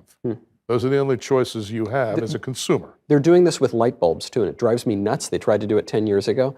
They are trying to ban incandescent light bulbs, which I find to be much more beautiful than those ugly LED or any of the other light bulbs. I just, in my home, I just find it warmer and more beautiful to have, and they are trying to outlaw them. Well, my wife agrees with you. Really? Well, we have, those old style incandescent bulbs in the bedroom, for example. Yeah, I think of my Christmas tree. I don't want those little LEDs. They're harsh, they're ugly, they're blue. I want the warmer light. And yet... Well, exactly, but they do make LEDs, by the way, in almost all frequencies these days. Really? Okay. You can get daylight LEDs. Okay. That's a compromise. They're costly, though. I mean, they're way more expensive than an incandescent bulb. So this actually raises even a different question here. We've talked about truth. We've talked about goodness. There's one more transcendental. Beauty. Correct. Where does beauty factor into your thoughts about everything? Well, now here we get, into the CTME. We all know about the monetary economy, right? You get money, you buy things, you increase your wealth. The economy is actually telic. It's a vast favor bank. I do for you, you do for me. This is actually the trading system that exists in nature. Can you define the word telic? Yes, telesis, it means it's a fundamental, it's the mnemonic substance of which everything else is composed. Okay. Okay? In other I think I've got some people, a physicist says, well, that's energy. Energy is the basic substance of which everything is mass energy, Yeah. right? Yeah. I'm saying, no, you've got to go up a step. You need something more general with other properties that, for instance, accommodate information. Okay. Okay? You need something more general than energy to explain that. Or if you want to, you can play a little semantic game and then gradually expand the definition of energy so that it takes everything in, right? But I call the ultimate extension of that telesis. Okay. Basically, it's a fundamental form of intentionality. And if you want to talk about the intentionality of God, then you're talking about a dirty word in academia. And what is that? Teleology. Okay? The will of God. Right. Yeah. That things have a purpose. That's correct. Yes. And so you're saying that there is this telic aspect to the economy too. We're not just... that is fundamentally the only aspect, okay? Money is an abstraction of that. It's a very specified, controllable, physically commoditized version of telesis, okay? And you have a certain group, a certain crowd that has established a monopoly on that. Now, when you establish a monopoly on money, you're actually monopolizing the telic economy as well. How? People invest their telesis in what can make them money, okay? Right. Unless you're like me and you prefer meaning in your life, okay? Truth, all right? That's what telesis is.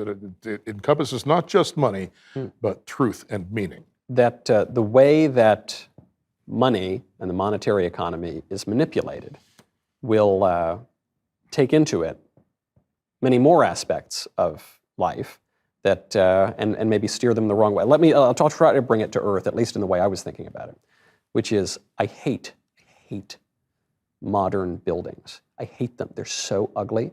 Drab and Soviet style. They are, and they bring me down. And I walk into Grand Central, a nice old building in New York, and I feel like a king, and I feel dignified, and I feel like a full human being. Mm-hmm. And then I walk into that. They've actually recently tried to make it better, but... Imagine how you'd have felt in the Notre Dame Cathedral before they burned it down. Which I never got to see. I never got to go in. Me neither.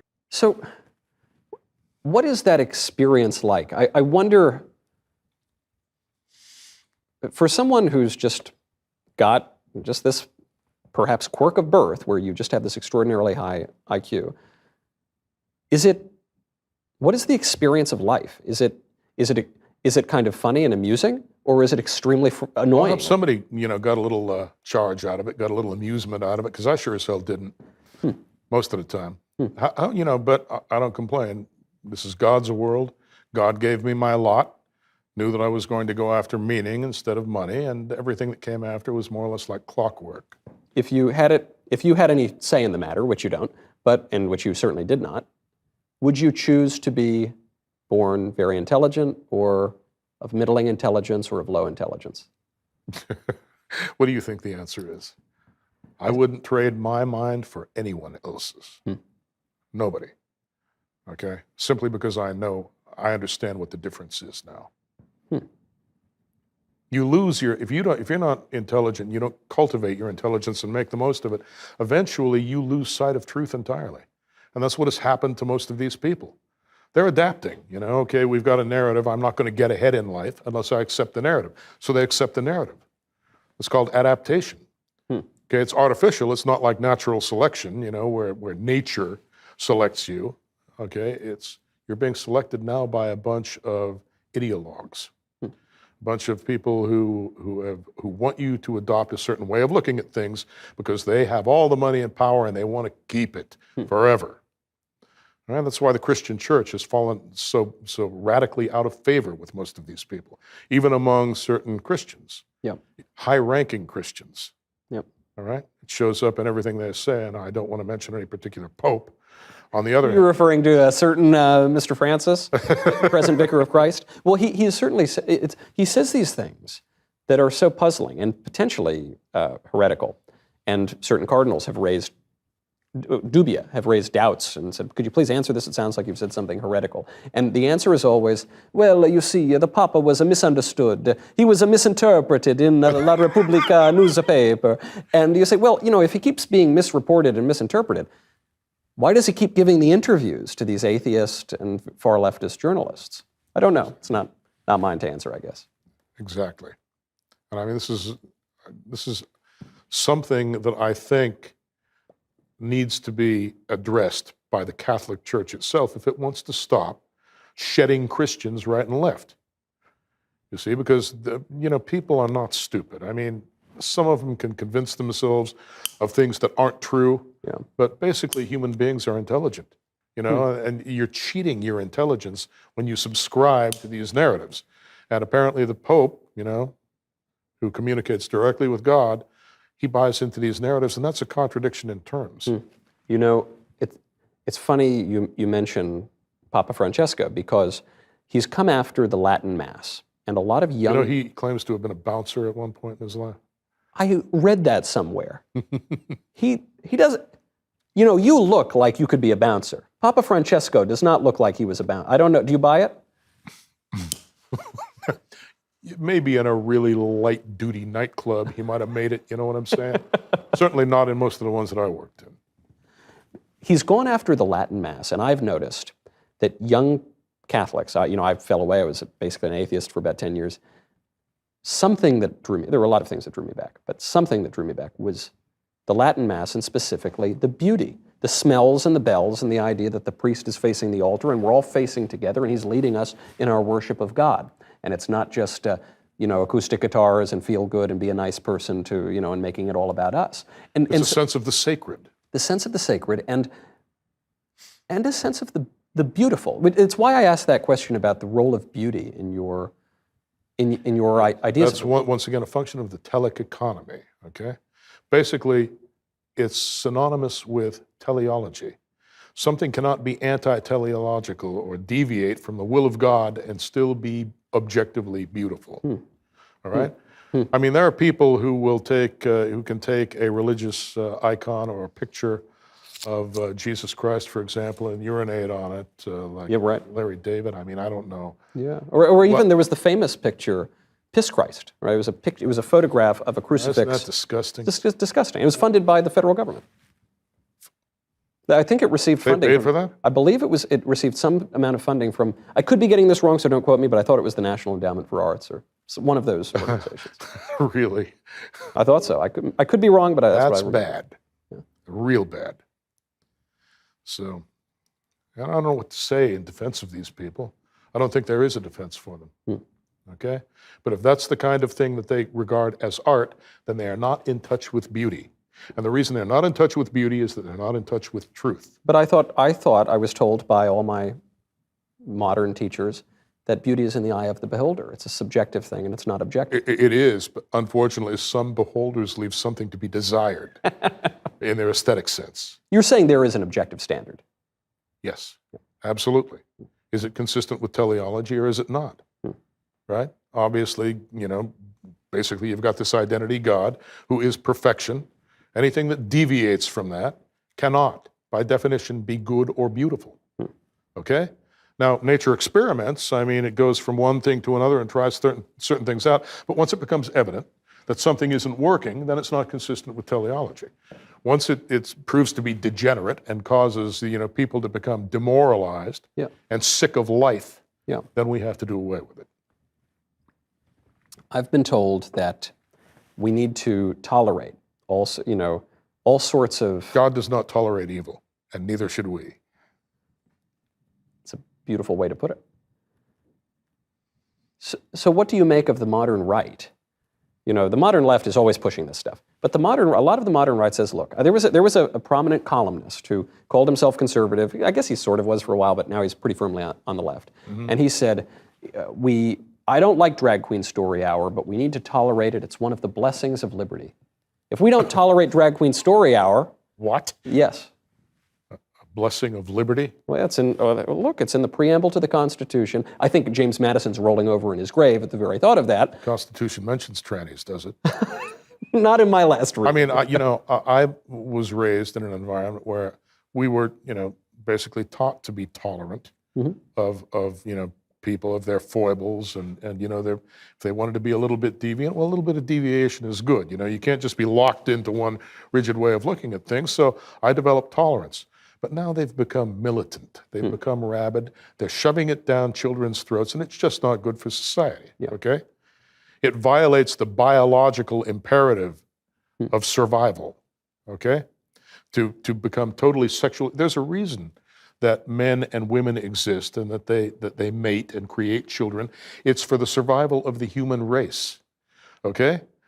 That has to remain paramount. That's got to be the preferred mode of existence. Okay, you've got to buy into that. Now, if you want to deviate a little bit in your private life, and you've got somebody, who agrees to be deviant along those lines, and you want to get together in the privacy of your own abode. You're not going to have Chris Langan knocking on their door. I'm not going to knock on their door. It's none of my business. It's for them to work out with God Almighty. Okay, and if they can do that, more power to them. I don't know how they're going to do it, but give them a chance. Okay. But when they go out and they have gay day parades where they're cavorting, nude, and they're going into children's restrooms and so forth, that's where we have to draw the line. You see? I mentioned this modern writer who is very misguided on this particular point.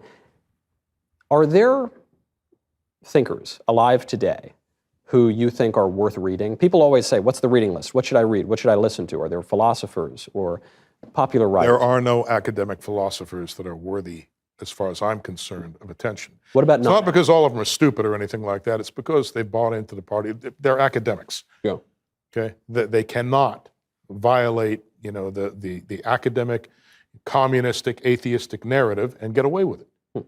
Okay. And if you're in that system, then obviously you're playing along with it, and you can't do that and be an honest, truthful philosopher. Are there non-academic writers, thinkers, philosophers who you would recommend people read?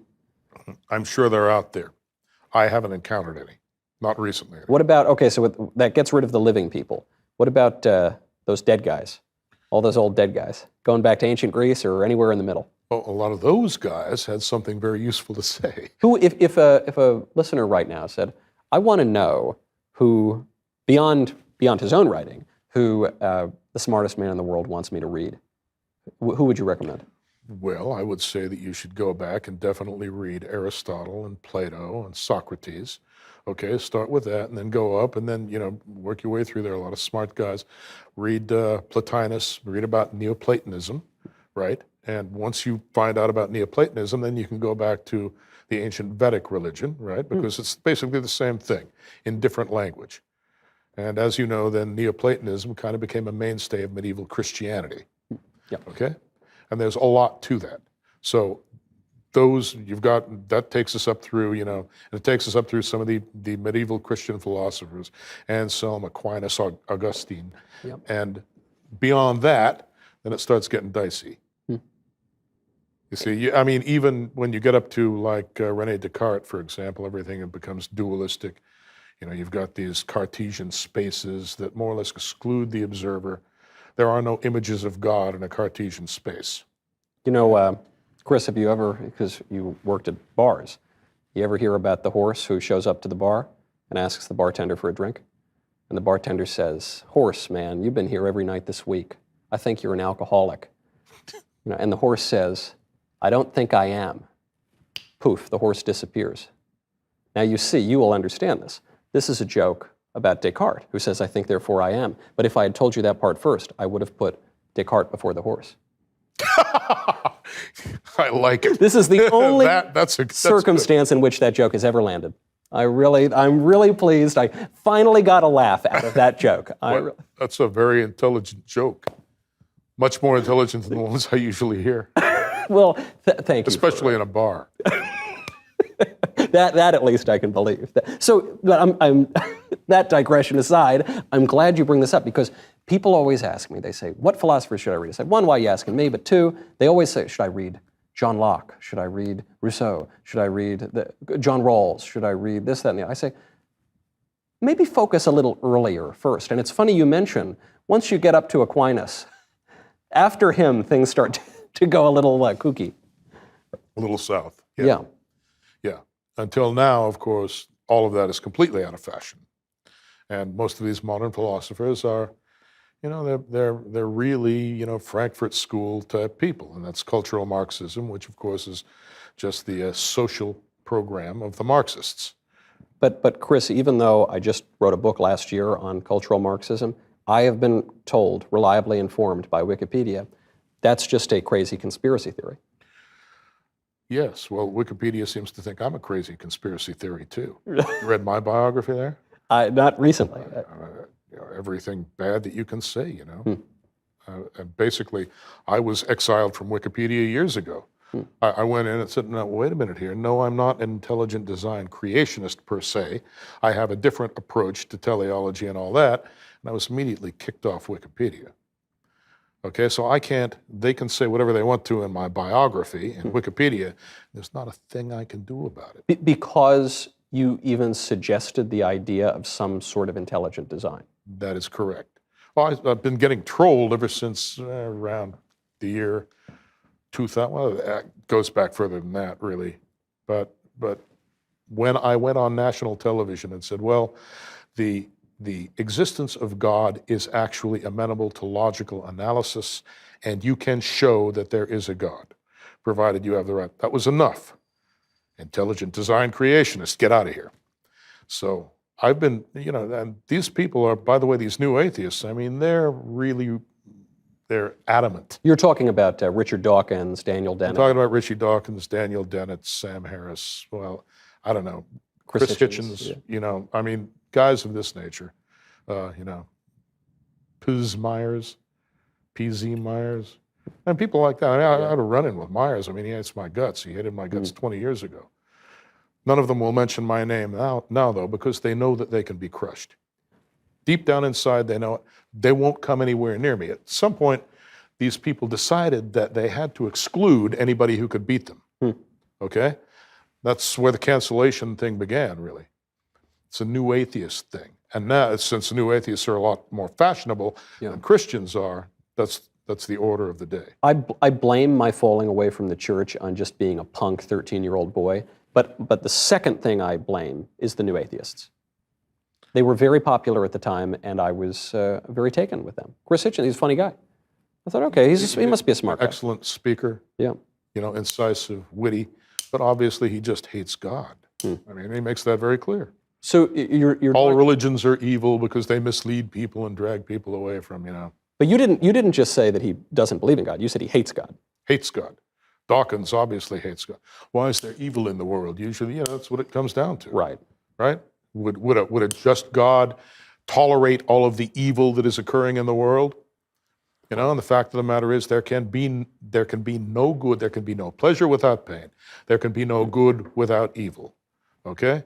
God knows that there is always the possibility to commit evil acts. Free will, right? Yeah. Right. But he has given us free will. Okay? He bequeathed that we're his images. He is free, therefore we are free. And he expects us to fight against evil. So stop it from triumphing here.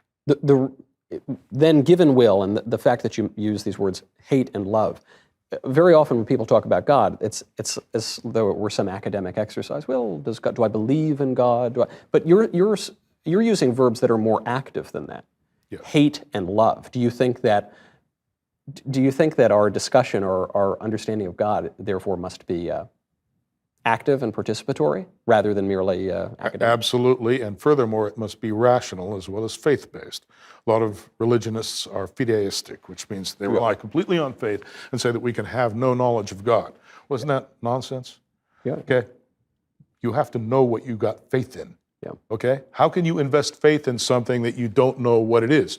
You need at least an elementary description of it before you can predicate, before you can attribute faith to it, before you can invest belief in it. All right, if you invest belief in X, but you don't know what X is that meaningful? Obviously not.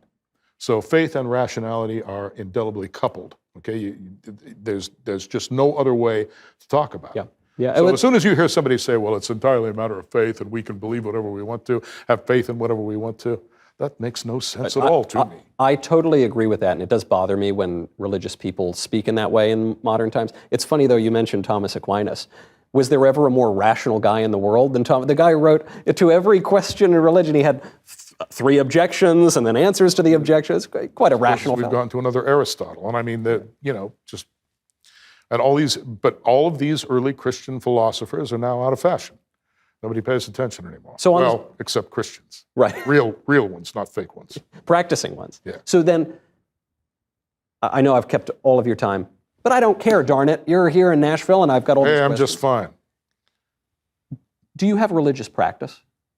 There is, yes. Well, let's just put it this way. I don't currently attend church, but up until several years, I started doing like my own kind of like thing with preaching, right? So I decided that I didn't, but I was for about 10, 15 years, I went to a little country church up the road from us. Yeah.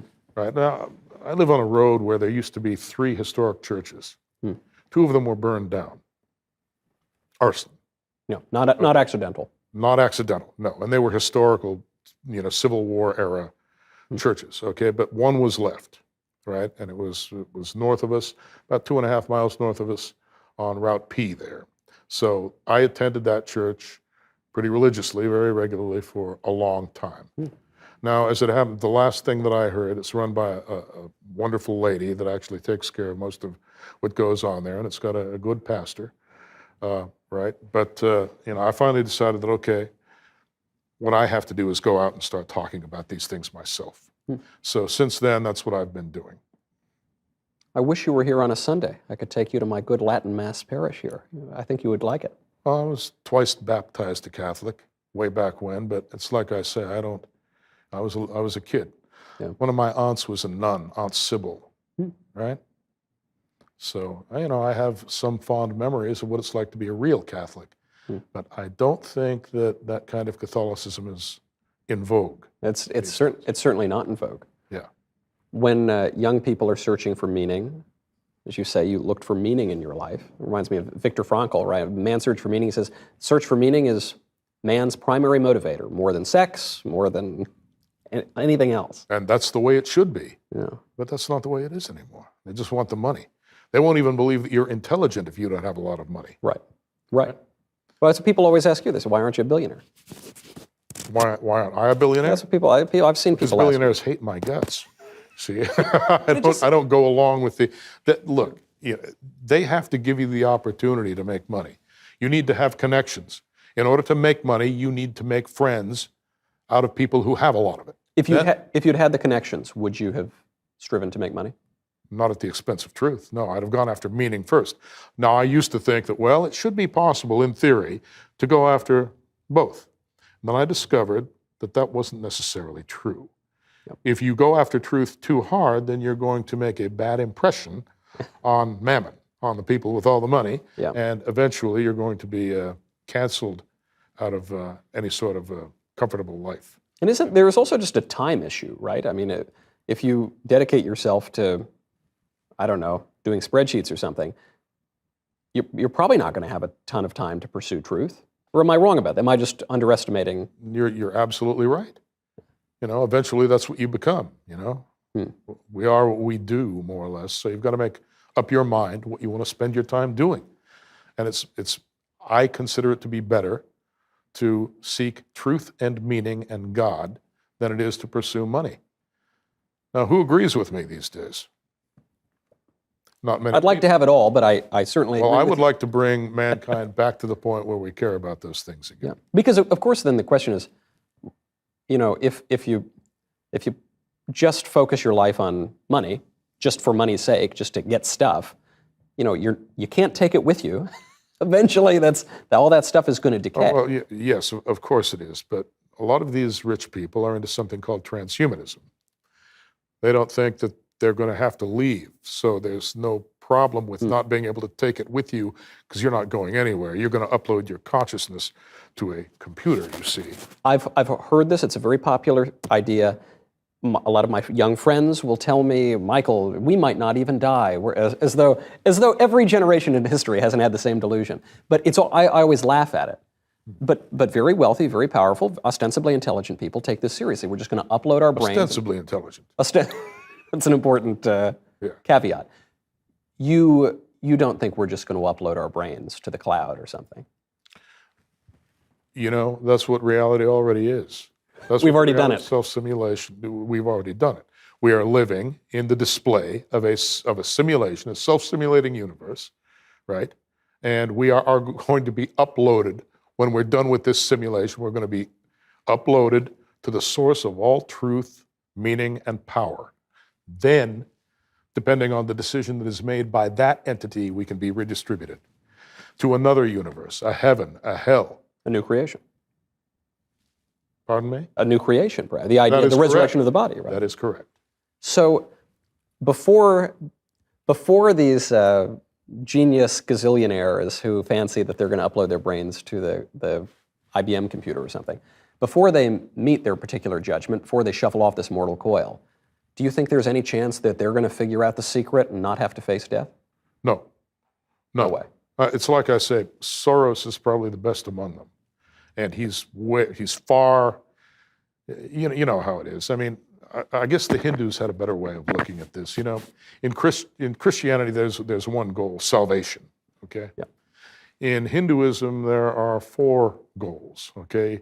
You've got kama, artha, dharma, and moksha, right? And kama is sensual pleasure, right? And artha is being able to acquire wealth and power. Then you've got dharma, which is righteousness. And then above dharma, you've got moksha, which is salvation. That's actual union with the absolute, or with God, okay? The people running the world right now, all of these people that you just mentioned, are stuck in numbers 1 and 2. They haven't made it to dharma, and they're never going to make it to moksha. That's why they want to upload their consciousness to a machine. They know that God isn't going to take them back if they continue doing what they're doing. All right, so they want to displace reality itself by recreating reality in a mechanical form that then they can control. Do you think there's any relation between the transhumanist movement and the transgender movement? The idea that we're just going to escape our bodies? Yes, I do. The idea, I think, is that you can throw off all constraint. You can throw off the constraints of reality, including constraints of gender. That's what I think the commonality is. And I think these are, they're anti-teleological, both of them. I agree. Right, we do have certain constraints. Reality is full of constraints, and we're better off recognizing what they are. Before I let you go, as we sit here in the clouds, in some simulation of the clouds here, before I let you go, people are going to be asking, so what do I do? What should I do right now? Assuming we're not going to launch the Second American Revolution or anything like that. What should I do in my own life, even maybe beyond any political question? Search for God. Ask God to establish a personal relationship with you. It's available. You're attached to God by your soul, okay? There's this soul that attaches you to God. You can receive the will of God into yourself, and to some extent the power of God into yourself, but you've got to be receptive. If you're not receptive, then you're cutting yourself off from God, okay? And once you do that, then you do not share the identity of reality itself, and you're done. Once your physical body expires, there is nothing that will carry you because you have denied it and rejected it. You follow me? I do. That's what people need to do. I do. I think that's good advice. I'm glad you agree. Chris. That's good for you. It is. It's good at sort of like reaching out and grabbing. Do this. Do that. Search for God. It's as though to shake the audience. Chris, this has been a true pleasure. Thank you for coming out. Thank you for making the trek. Well, it's been my pleasure. I don't travel very often. I've told you the reasons for that, right? But I'm glad I made this trip, Michael. Thank you, Chris.